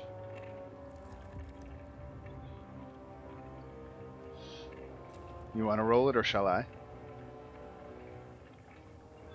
Very good, only 2 points. And you are right here with your hammer.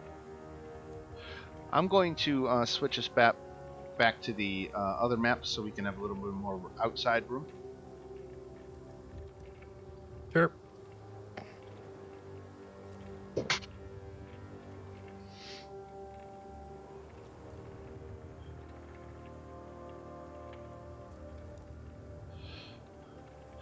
There we go. Everybody sees that, right? Yep. Yeah. All right. So, I'll be sided with the hammer. right. Now, do I have an attack? Was that just my movement? I think it was. You were closer. Okay. Plus, I just dove out of. Right.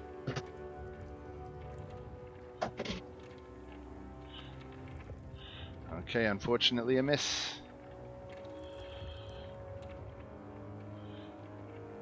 And we go to Keldrin. The hammer I rolled. I'm just gonna go down the stairs with the child, like very cautiously looking for bears or hags the entire way. Okay. And it all seems clear down to the ground floor. That's it. Yeah, I mean, my focus is on protecting the kid. All right. Very good, Safina. Because I All changed right. maps in the middle of the battle tracker is a little confused. Yeah. I'll just have to wait for my name to be called. So I'm not entirely clear what's happening. They went past us and went left the building. Did I move you guys? Yeah, we're on the Yeah, okay, I did. the outside map. Yeah. So because obviously they went past me, so I don't see them anymore. Are they outside? Is that where they went? The hags? Can you see them now?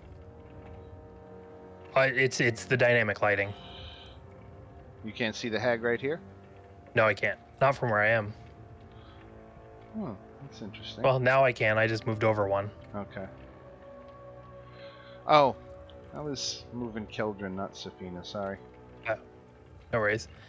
Okay, so I'm going to use my bonus action to try to hide behind Murmur. All right, let's get a perception check for this lady. She's good at perception, but not that good.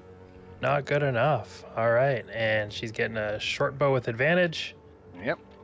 and sneak damage. So total of 6. And Ophalia clutches the black stone round her neck and goes ethereal. Yeah, saw that coming. Right. So she has escaped. I'm going to give you full credit for beating these two.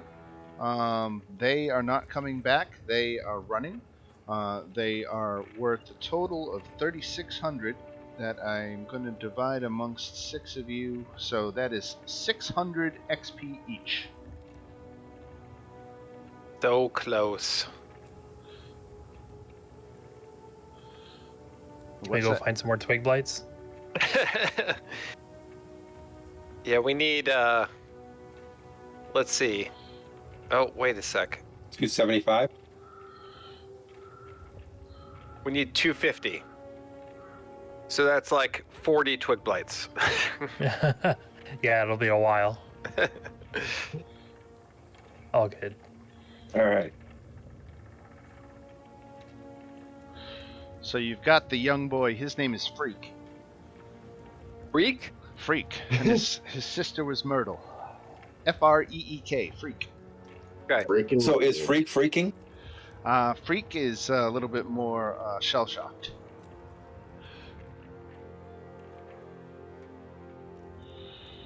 Okay, I'll kind of like walk carefully out of the... Do I see this polar bear? Yes.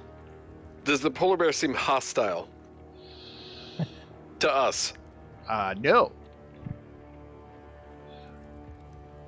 Murmur, Do you see the large carnivorous animal in front of you?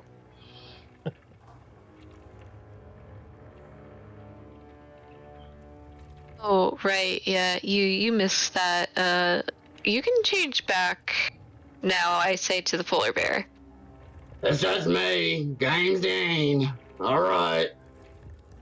Wait, can you talk like human tongue? And I'm just curious because I've never played Druid. Can you talk like in human tongue when you've wait, wild shaped? Blah, blah, blah. Or is it just bear grunts right now? I don't know. Is it just bear grunts? Let's see. Hold on. One sec. Trying to see if I have. Yeah, that actually is a pretty good question. I don't think you can talk in wild shape. I think you become an animal. So there's a feat called Wild Speech that, when using wild, how do I make this go away? Tell me more. Don't show this again. All right. So it says, when using wild shape to take the form in which you cannot speak, such as an animal, you are able to speak normally in a language you know. So, because there's a feat that gives it to you, and you have to be at least a 6th level druid to have it. Then I speak bear right now. Right. Okay. Roar, Gotcha. roar. You just heard Chewbacca. Yeah, I'm gonna go ahead and speak back. Hey, boo boo. Oh my god. Sorry about that, guys. I kind of. The beast comes out in me sometimes, and I kind of forget to let everybody. I'm sorry, my voice just changed at the middle of it. I kind of just, I kind of forget to warn everybody that, I like to change into a polar bear, so I apologize. I don't know, It's but kind of, I understand like that? it's kind of frightening, when you're not sure, but I assure you, I ain't gonna take your head off. when you talk about like that, I think of Odo from Deep Space. I don't know. I haven't played Deep Space. I'm trying to go for like not quite hillbilly, but somebody's kind of got a frog in their throat. So Very good, very good. So, you're here now at the windmill. It is, let me check the time here. We'll say it's like 8:30 in the morning. And you've driven off the two sisters. No sign of Morgantha, unfortunately. But you've driven off the two sisters who escaped by turning invisible, it would seem. What town did we see her in? Barovia. I think we should continue on to Barovia. First, we had to set this foul structure alight. Maybe after searching it for anything valuable. That's a good call. And to make sure agree. there are no further children stuck inside. You want to attempt to burn the building down? First, Search look it around first, in it. but Yeah. Right. Well, I don't think there's much in the way of treasure here. Let me give a quick...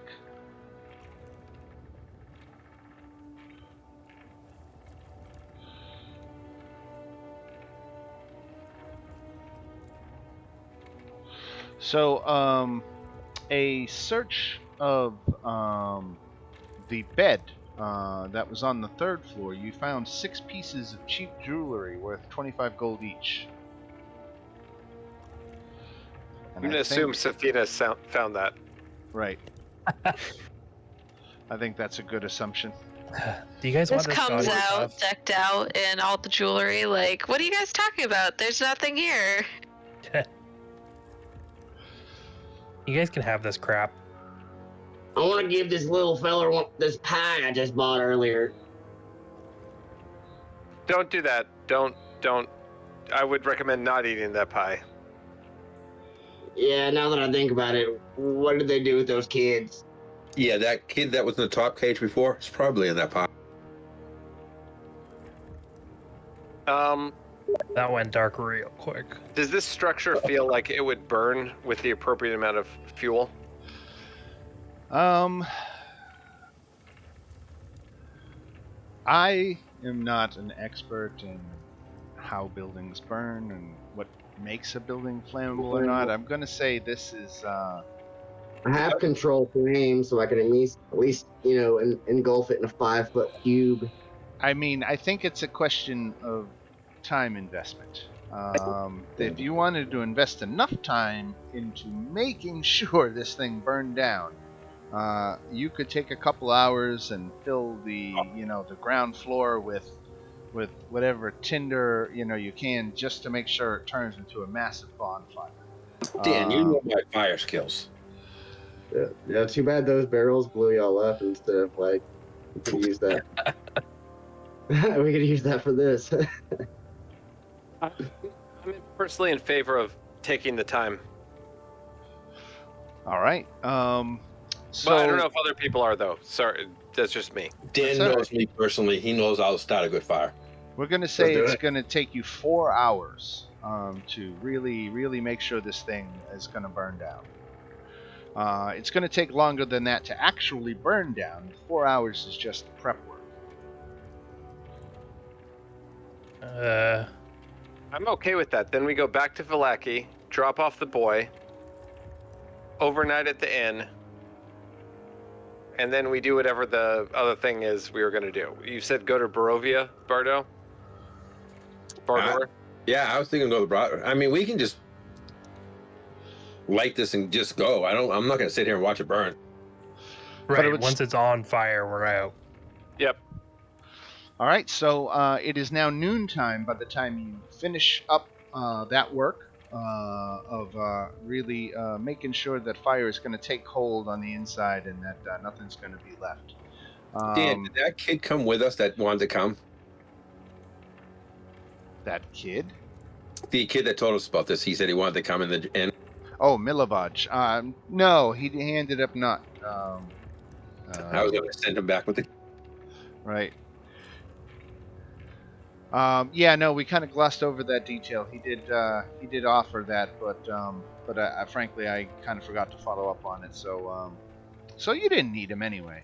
He just would have gotten in the way of being too squishy.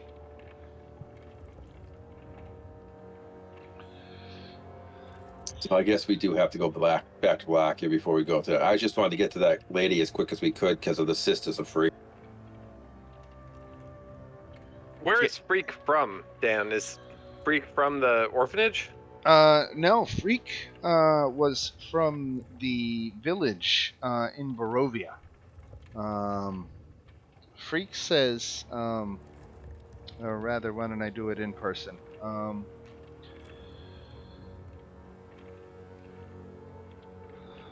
Mommy and Daddy started sleeping a lot, and then they gave me away to Granny Morgantha, and they said that she was going to take care of me at the windmill because they couldn't take care of me anymore.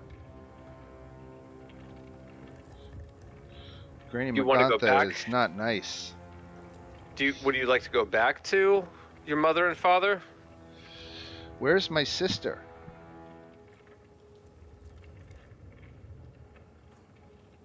Your sister's at an orphanage in Vallaki.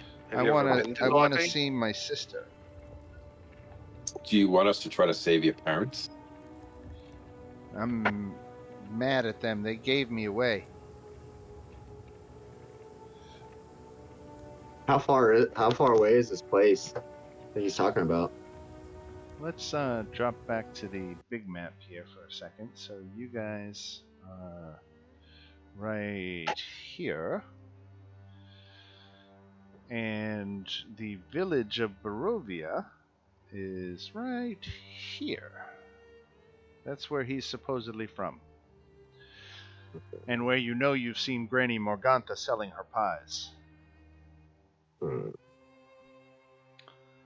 His sister is a lot closer in Vallaki. Yeah, but I'm kind of for making a beeline to the town. Trying to work this thing. You guys want to take the kid back to Black? I'm up for whatever. I mean, even in the sense of protecting the kid, if we feel like we could take care of the hag, that might be good. We'll just have to deal with the fact that he's with us.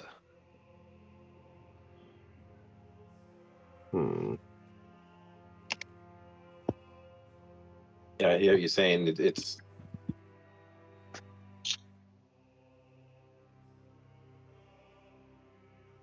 We want to go to Barovia. I'll take responsibility for watching the child.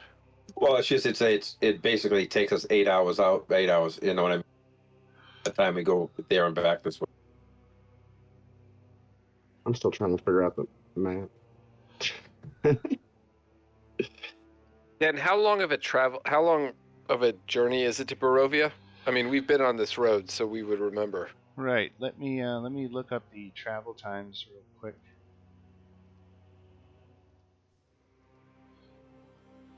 So it says to get from Vallaki to Barovia is about a 12-hour march. Now you've taken 2 hours off that already, so it's about 10 hours from here, and that's at a normal pace. You could hoof it, and do it in like another 8.5. We'd still be caught out at night, though, I think. Well, it's only noon right now. Oh, I see. Yeah, you would be traveling partially at night. That seems dangerous, Bardor, for the child. Yeah, we'd have to stop, either go back or go to the gypsy village. I guess. Why don't we go There's to no Vallaki? no place to stay where this kid's wanting to go. We'll take him back to Black. All right, that seems to be like the group consensus here. So I'll start moving you back, and we get our first random encounter check, which goes clear. Next, still good.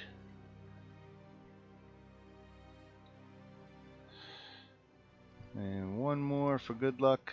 All clear. Another 2 hours goes by, and you get back to the eastern gates of Vallaki. It is now just a few hours past noon, and I take it you go straight to the orphanage. Yeah, let's go dump the kid off. Right. He's Freak and Myrtle are delighted to see each other again, and it quickly comes to be that Myrtle is furious with her parents, and doesn't want to go back there, and would rather stay here at the orphanage with Miss Claudia and Milovaj. That they have been kinder to the children than their parents have in months. How bad does it have to be if you want to stay in a demon-infested orphanage? Right? Their parents were not taking care of them anymore. They were hopelessly addicted to Morganta's pies. The pies are so good. The pies put you in a almost hallucinatory, happy place, and the longing to stay in that place is so severe that people will eventually even stop taking care of themselves. In a D&D version of a crippling drug addiction. Safina doesn't believe that. She just thinks they're really good. Refuses to believe you. Right. We still have several hours of daylight. Would it be worth trying to assemble a book of poetry and whatever the other thing is we promised that? Yeah, we might as well use that time. Yeah, the bouquet of flowers, yeah. Yeah. Oh, what time's the dinner or festival? Sundown. So you got Today? 4 hours, right? Yeah. Can we make it? Yeah. Yeah, I think you could. Oh. You could just barely make it out and back. Let's do it. All right, there's the bookstore again, which I love showing because of all the hilarious titles that the bookstore has to offer. Yep. And all right, let's not waste any time and get you back on the road. You dropped off the kid. Now you're heading out to the to this side here. We got So, 1, 2, 3, Dan, 4. it's maybe 5, worth saying, 6. like, can we? None of these are books of poetry. So do they have a book of poetry? Well, that was all just a sampling of their titles. There's lots of books, so you found what you were looking for. How much does a book of poetry cost? 5 to 10 copper pieces. Yep. Okay. We'll I'll buy say that. it only costs 5. Yeah. Okay. All right. So a couple random encounter checks again.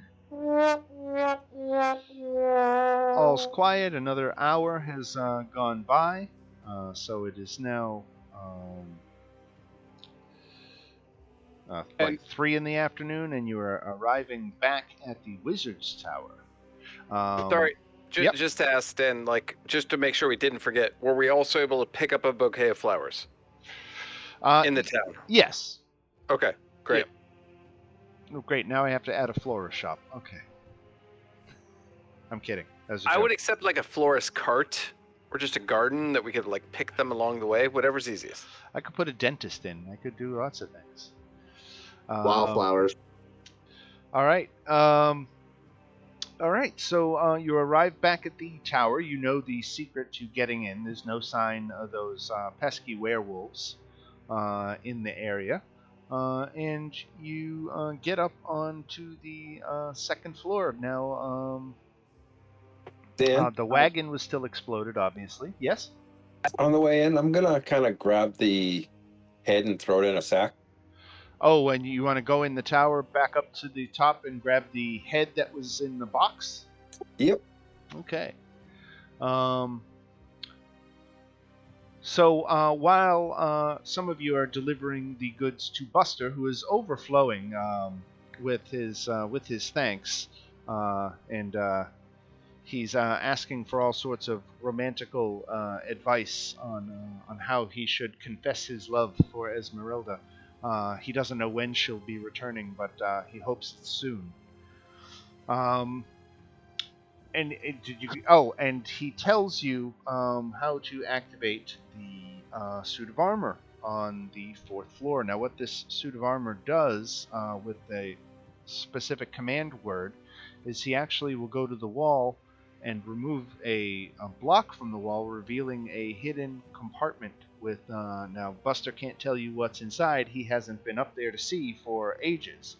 But as far as he knows, neither Rudolph nor Esmeralda have done this, so it should still be there. The word to activate the armor is simply the tower was built by a wizard named Kazan, and that is the activation phrase for the suit of armor.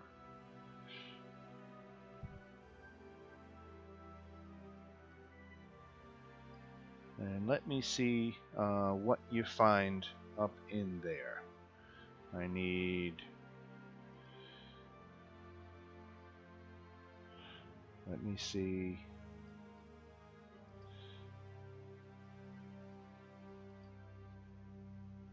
No, that's not it. Alright.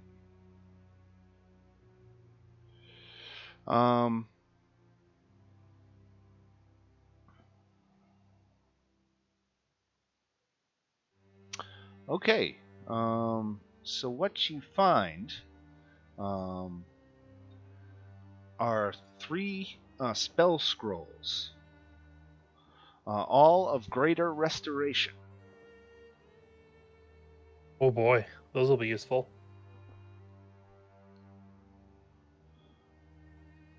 That's what was hidden in there. Now, Bardor took this decapitated head that was inside the box in the tower, and I guess he's gonna take it outside the tower. So I get my little sack. I'm in my sack right now. I'm gonna take a look at it later. I'm gonna do identify on it later. Okay, all right. It's not a magical item. I would not know that though. Right. Okay. Any other business here at the tower other than making Buster the happiest bust to this side of Vallaki? Well, what's the deal with the head again? Can I have some quick backstory on that? Sure, absolutely. So I there. heard. Go ahead. I'm sorry. I was just saying. I heard you say something earlier, or at the beginning of the game, you told me, but I forgot. Sure, no problem.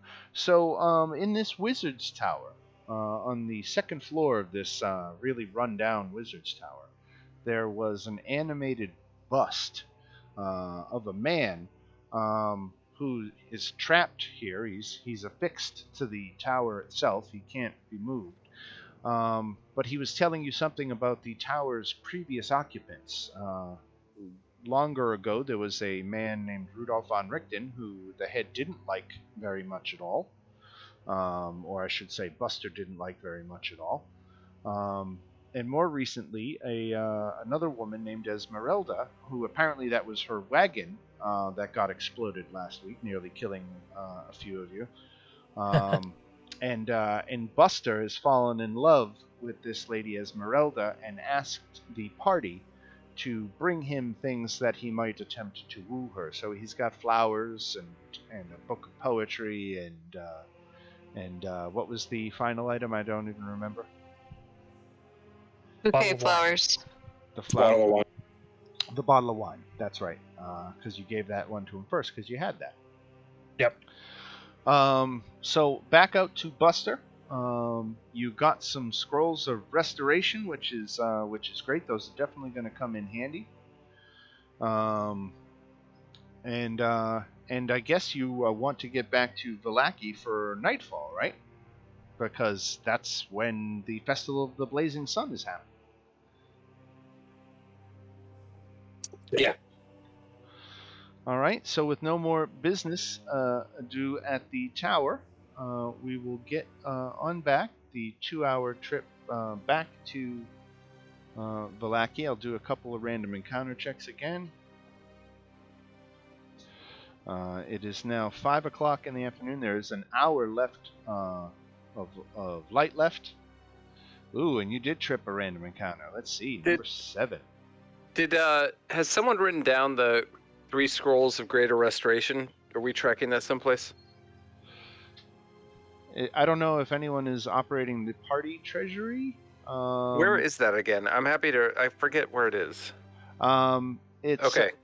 It's shown up. Right. It should be right near the top. It's not even nested in any kind of folder. It should be just visible, right? All right, but let's see what this random encounter was. Number 7. Okay. I'll put it in the chat so I can remember. Someone did it. Nice.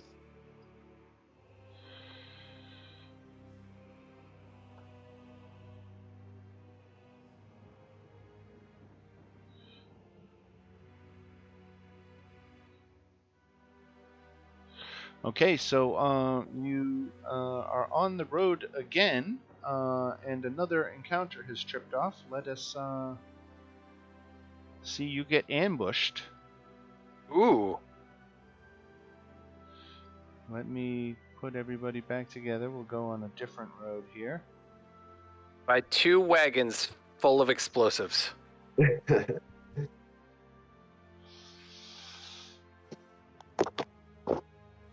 Doing 65 squared. Quick, Safina, open them.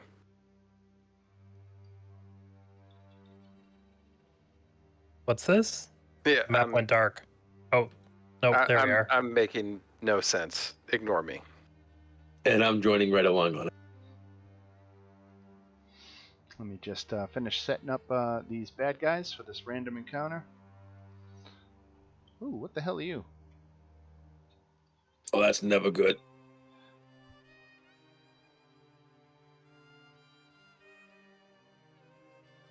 All right, so some bandits were lying in wait, and they outnumber you, so they're feeling bold, and they're going to try to take you down. And you can see by the manner of their dress that they're Vistani. Why the hell would we be fighting Vistani? They're bandits. They just happen to be Vistani bandits. Supposed to be friends with these guys. Well, you're friends with some of them. You can't claim to be friends with an entire race of people. Fair enough. This is But- true.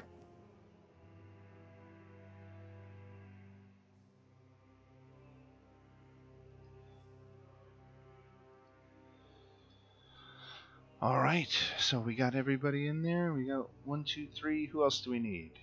Let me see. Who else rolled? So I was saying I Games. didn't click a ballot token. That's all good. And turn for Games. He's on 8. And who else are we missing? Keldrin, Safina. We're missing Murmur.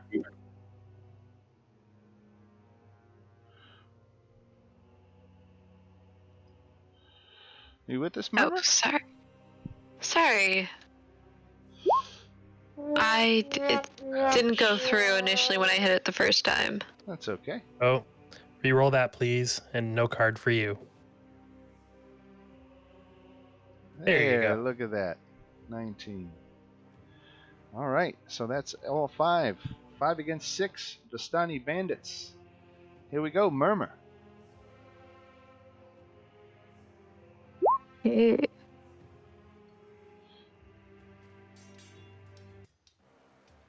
they're all pretty far. I'll get to here. Actually, now I have a little more space here. And I will use... Oh, you know what? I have the crossbow, so I'll actually go a step back here. I'm sorry, and I will use a crossbow. And I will aim it at this bandit right here. All right. That's a hit for 2 piercing damage. All right. Anything else from Murmur? No, again, I have to get that last bit of XP.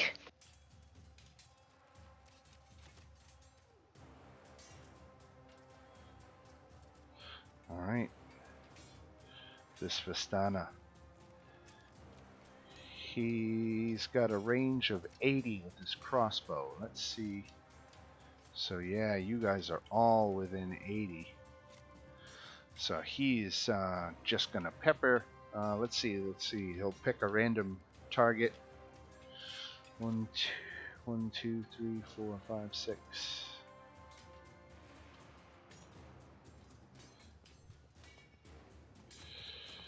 Oh wait, I'd gotta take this guy off. 1, 2, 3. All right, so come in at the closest target here. That's Safina. Ouch! I critted. Oh, Critted on my first roll. at least the damage isn't that bad. 10 points of damage. This guy here, he's gonna pick the same target. Safina. 17 hit. Sure does. 4 points Another of damage. 4. Yep. This guy over here, he's gonna attack. What's that? Murmur? Coming running? Does a 10 hit Murmur? No. No, it does not. All right, Keldrin. Okay. Can't quite get there. Can't quite get there. All right, I'm gonna move 30 feet, draw my rapier, and run in this direction. Okay. And I will cast Chill Touch as I go on that one. All right. All right.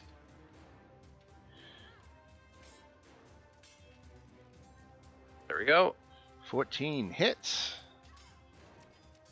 Right. 5 necrotic. All right. And that's it for Keldrin? Yep. Safina. All right, which one was the that hit me with that crit? Was the left one? I believe it was this guy, right? Okay, so on that one, I'll steady my aim, take a short bow shot, do some sneak damage, 15 damage. take it right back. Hooah. Which All right, and then we go to this bandit here, who's Wait, I'm also gonna and move Oh, after. Did Safina hit that one that was already wounded, or a different one? she hit the one that was already wounded. Okay. That was the one that hit her, I think. I The think one so. that critted her. I'm not. Right. I'm Got honestly it, not got it. sure, but Right. All right. So this Dastana is gonna try to take this one to Keldrin. 17 Keldrin. I will cast shield. Okay. This one here is gonna shoot at Murmur. 10 misses. I can't get a beat on you, Murmur. Here it comes again. 12 misses. It hits. Oh, 12 hits? Yep. Oh, wow. All right, 2. And then we go to games, I should be able to turn into a bear again, right? right? Okay. I want to turn to a bear again, polar bear to be exact, and I want to come at these two guys next to the one that's already, been put down. Preferably the one in the middle if I can. I should have enough. Oh, that's 40. The bear has 40. Right. Yeah, no, the bear's actually- right. The bear's here. I was just moving him for a second to look at your token. Actually, no. I'm gonna take the one directly to the north of me, right in the middle. All right. And a claw attack on him. Yep. Hey, I'm going to give you control of polar bears so that you can open this sheet. Okay. And we'll put him. I'll list him as a companion and alternate, even though he's technically a shape change. Okay. All right. So there we go. You should be able to move that polar bear now. Okay. Cool. All right. And if you hold down Alt and double click that polar bear token, it should call up his character sheet. Aha. Okay. Cool. And now you can make the claw and bite attack that he makes. Awesome. Ooh, claw's no good. I still have an action I can use, right? Well, you get 2 attacks too, because the polar bear has Okay. multi-attacks, so he does claws Okay. and bite. And the bite hits for 8 points of damage.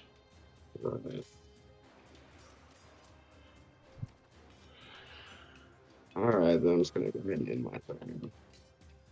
All right, that was a good one. Turned into a bear, nearly bit a guy's head off. And we go to Bardor. All right. How badly are you hurt? Safina, you mean? Yeah, I'm sorry, Safina. about half. All right. 17 of 31. Bonus act. 9 to her. And then, Awesome. oh, the guy that just got whacked by the polar bear.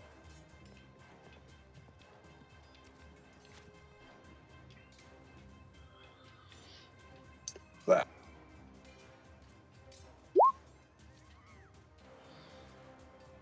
Wisdom save for which one? The one that got whacked. The one by that got polar whacked bear. with the polar bear? Got it. You said that. All right, wisdom fail. 9 necrotic damage. Yes. Another one go down. Murmur. Okay.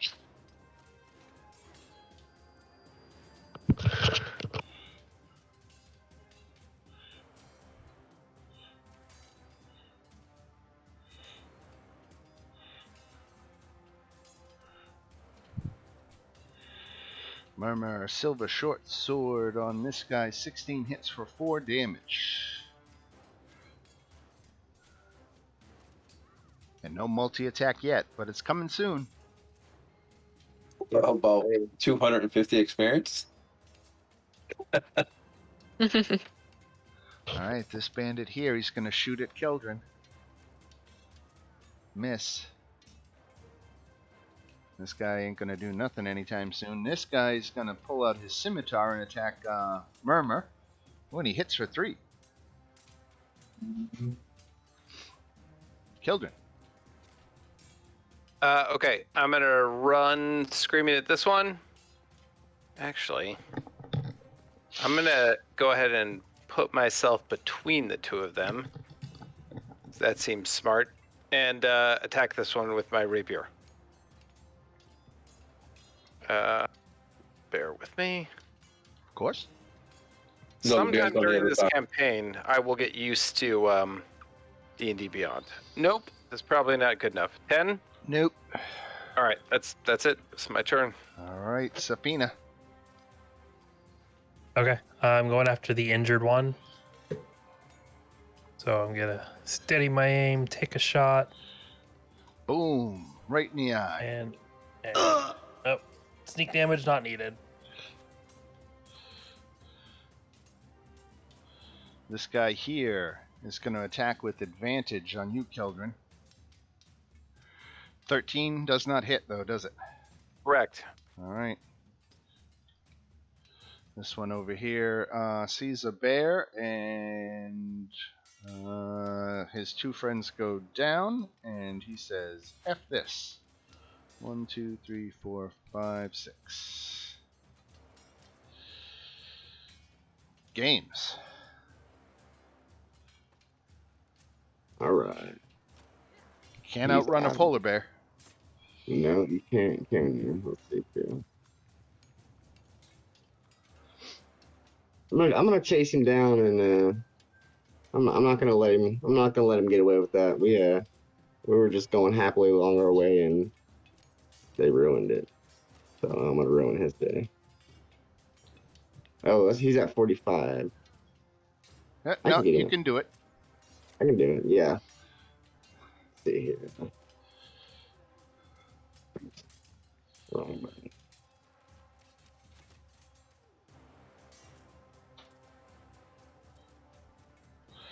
And claw and bite attack. Ooh, And Hey, not can having you, any luck on those. Wow. can you get your claw sharpened? Hey, Bardor. I have to. Not in that guy go. That's just a sign not to change into a polar bear again. What do you got, BD? I'm pulling it up. Oh, nothing. That was bad.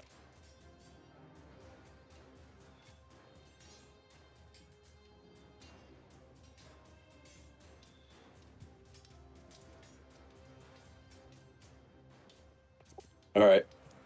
That's a miss. All right. Yep. Unfortunately. And I'm going to move towards him.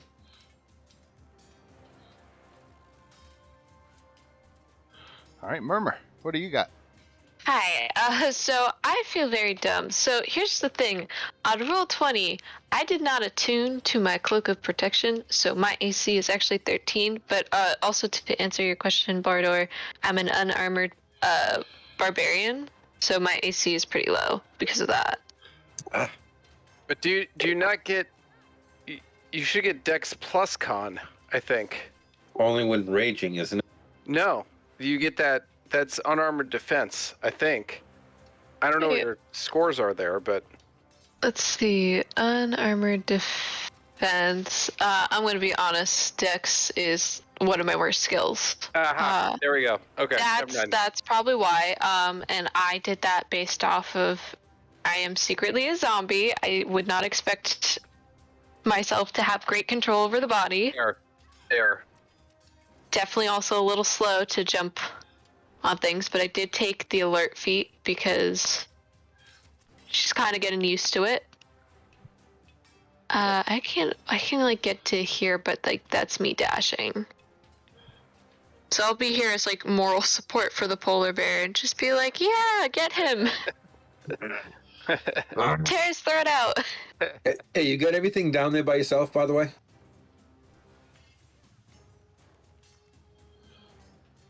I'm sorry, who are you asking? There's one of us Oh. all down by himself. I just noticed. Oh, Caldron down at the bottom here? Yeah, that's me. Yeah, he's fine. He just got attacked. 9, missed. And now he gets to go. All right, I'll attack the same one I was trying to attack before. Okay. And like normal, I'll take too long to figure out where the button is on roll 20. Oh, that was an improvement, actually. 12 damage. 1 hit, 1 kill. And if that's it for you, we Yep. go to Safina in the middle of the road. All right. I'll go after the one at the bottom.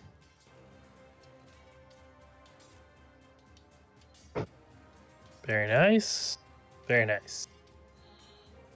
15 damage.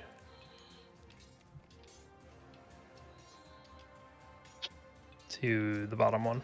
All right. And 15 damage. Yep. Didn't even get a chance to run away because they were gonna. This guy disengages. 1, 2, 3, 4, 5, 6. And is trying to run away. I think you're gonna get him and end him though, Not gonna happen. right? Oop. That was the wrong one. No, it's all good. That group doesn't show much mercy, does it? Yeah. And bite his head off. He had 11 hit points. You just did 27. So excellent work. Guess how much experience that was worth, everybody? 250. 100. Yeah. Worth it. How much? 250. Oh, sweet. Nice. I was gonna say next time they'll remember, be careful on who they rob, but they're dead. So Right. They did not live to tell the tale.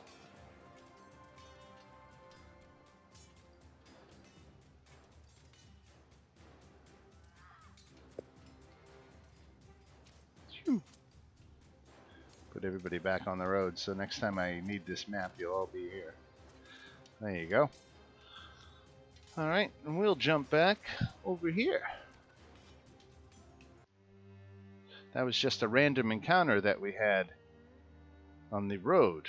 So that leveled me. That was the idea. Yep. So, Dan, remind me, do we level when we take a long rest, or do we level? I can't remember. If you guys want to do it now, you can crunch it right now. We've still got 15 minutes to go. So, or if you want to, if everybody just prefers to wait, we can do it during the week. If you have- At this point, I'm gonna wait. Yeah. Like, so I can do good some with that. reading. Right. A lot of decisions to make and all that. Yep. Oh, yeah. Especially level 5, yeah. Yes, exactly. Lots of stuff. Yep, sounds good. All right. So, we are getting back to Valaki here just as dusk hits. You know that the festival is taking place in the square here, and the burgomaster's house is here. We'll say he asked you to meet in the square. So if you want to head straight that way, we can get on with this festival. You guys want to head straight there? Sounds good. yeah. So it's been an overcast day all day, but the skies now are getting particularly threatening. And under these threatening skies, you can see from around the corner a parade of unhappy children dressed as flowers, trudging through the muddy streets, leading the way for a group of sorry-looking men and women carrying a 10-foot diameter wicker ball. The burgomaster and his smiling wife, who holds a sad bouquet of wilting flowers, follow the procession on horseback. As weary spectators watch from their stoops, the ball is borne to the town square. There it is hoisted and hung from a 15-foot-high wooden scaffold, and townsfolk take turns splashing it with oil. Before the wicker sun can be set ablaze, the sky tears open in a sudden downpour.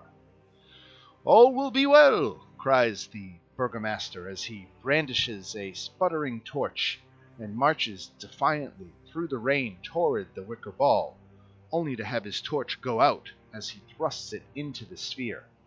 A singular laugh erupts from the crowd, drawing the burgomaster's fiery gaze, as well as gasps from the townsfolk.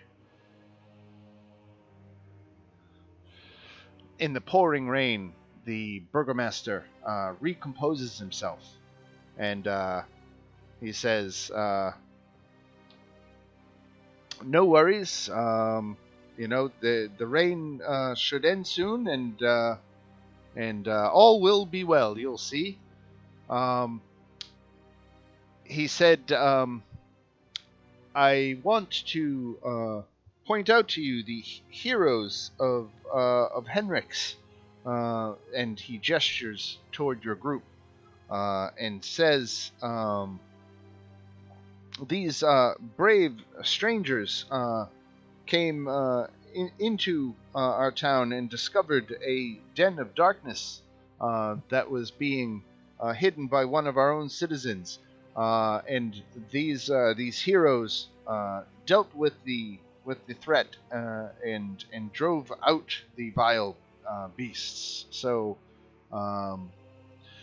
a warm welcome to the heroes of Henrik's." And again, he gestures to you, and the crowd doesn't quite erupt in applause, but there's a sputtering of applause for you. All right. When do you want to out him?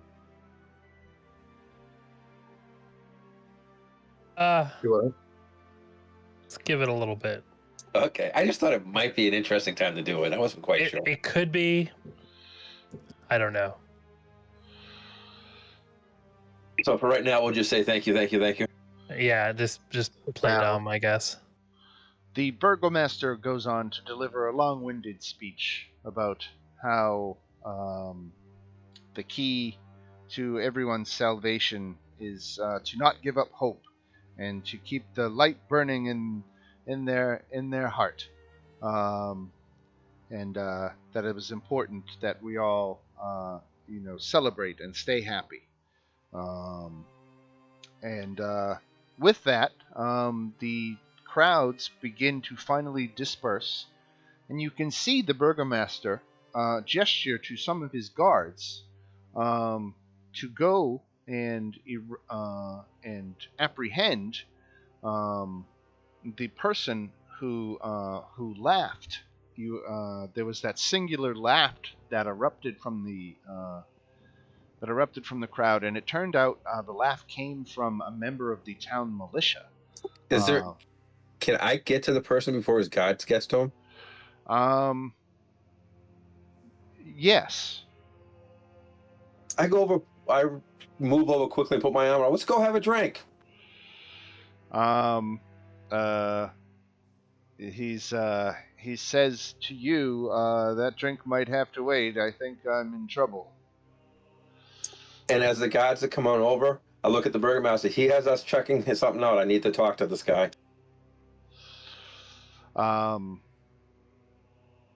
The burgomaster just smiles and says, "Go right ahead."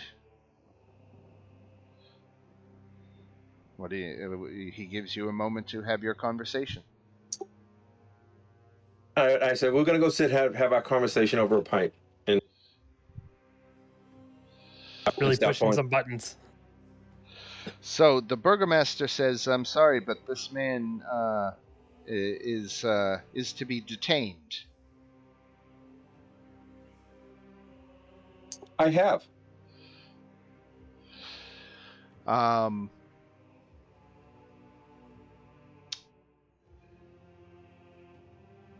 burgomaster says he's running out of patience, and the fact is that this man has made a mockery of his celebration, and he's going to pay the consequence for his outburst. And the man, you look around and what? I look around at the rest of the group and kind of go, look at him saying, what do you want to do? Because I kind of BS what he's doing.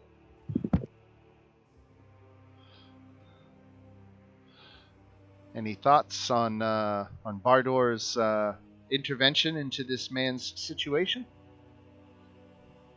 I don't know, man. He kind of asked for it when he, you know.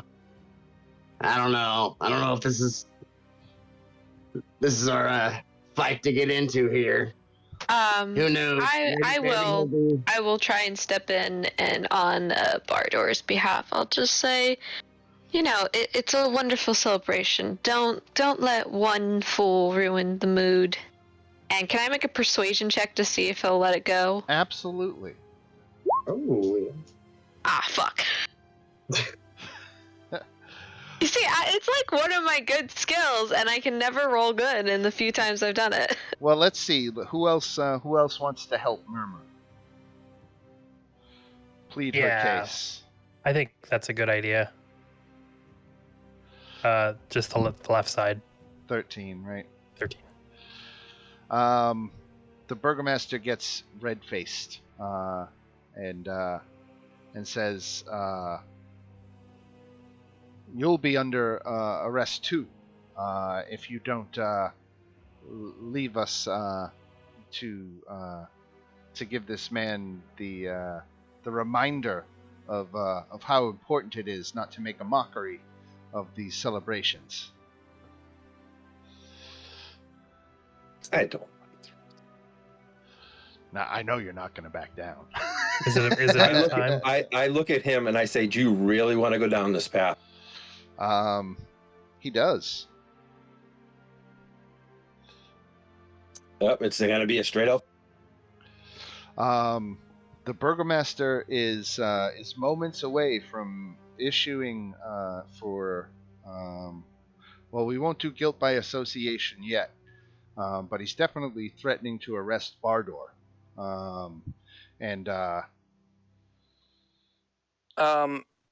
How far away are we from buildings? They're not far. They're 20, 30 feet in any direction. Okay, I would like to cast Minor Illusion at this point and have a voice scream out in panic from behind the buildings, like behind where the burgomaster is sitting. Right. Screaming, "Fire, fire! Help, there's a fire!" Can I charm him on top of that to make him kind of make his attention be drawn to that scream, like for sure, and like drop everything? Well, there is one catchback of a typical charm spell is that when it expires, the person knows they were charmed, right? Do we really care though in this case? I mean, maybe you don't. I mean, it's either we're gonna, fight and die, go to jail. How many gods how many people are we going to be squaring off against if we do this? I don't know. But here's what I fully expect. No matter what I throw at you for these guards, especially now at 5th level, I think you can handle them. So the fact is, you're going to be able to kill the guards. And the town is going to go into a lockdown. One in which you are pretty much free to roam the streets because there's no one coming to stop you. I am trying to avoid a straight up civil war in the streets of Vallaki here. Yeah, because you know who that distraction. You know who gets interested in that if that happens? Lady Vakta. He's up in the castle. Oh, you're right, Strahd, right.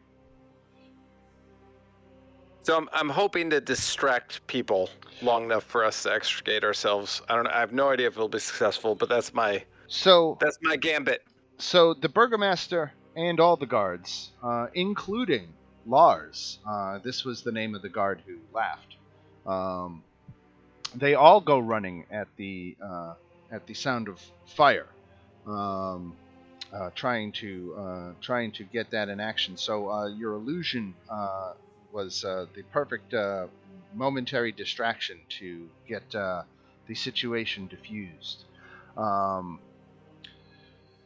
Lars, in fact, is running with his men, not away from it. The burgomaster is now standing here, and he just straightens his jacket and looks at you and says, "This isn't over." And I say it is. You know what I told you about what I was going to do earlier, Dan? Yeah. I'm doing it. Oh, I don't. In that case, I don't remember. I'm going to take him out and take his spawn. Oh, okay. He's still got 2 guards with him right now, and he is going back to his residence. You want to attempt that now? You want to try to take out the 2 guards and actively replace them? I thought he was by himself. The group doesn't really want to, so I'm going to save that for later. Then. All right. Now, one final bit of business for tonight is you see a familiar face in the square. The figure is Ernst Larnach, and Ernst is the henchman for Lady Vector. And he approaches you and says that he has a message for you. Okay. And he delivers the message and turns and walks away.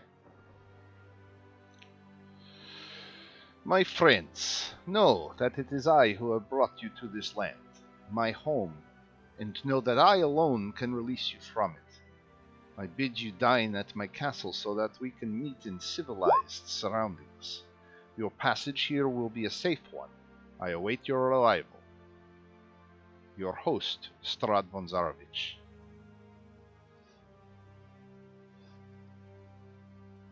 We should have just killed them all.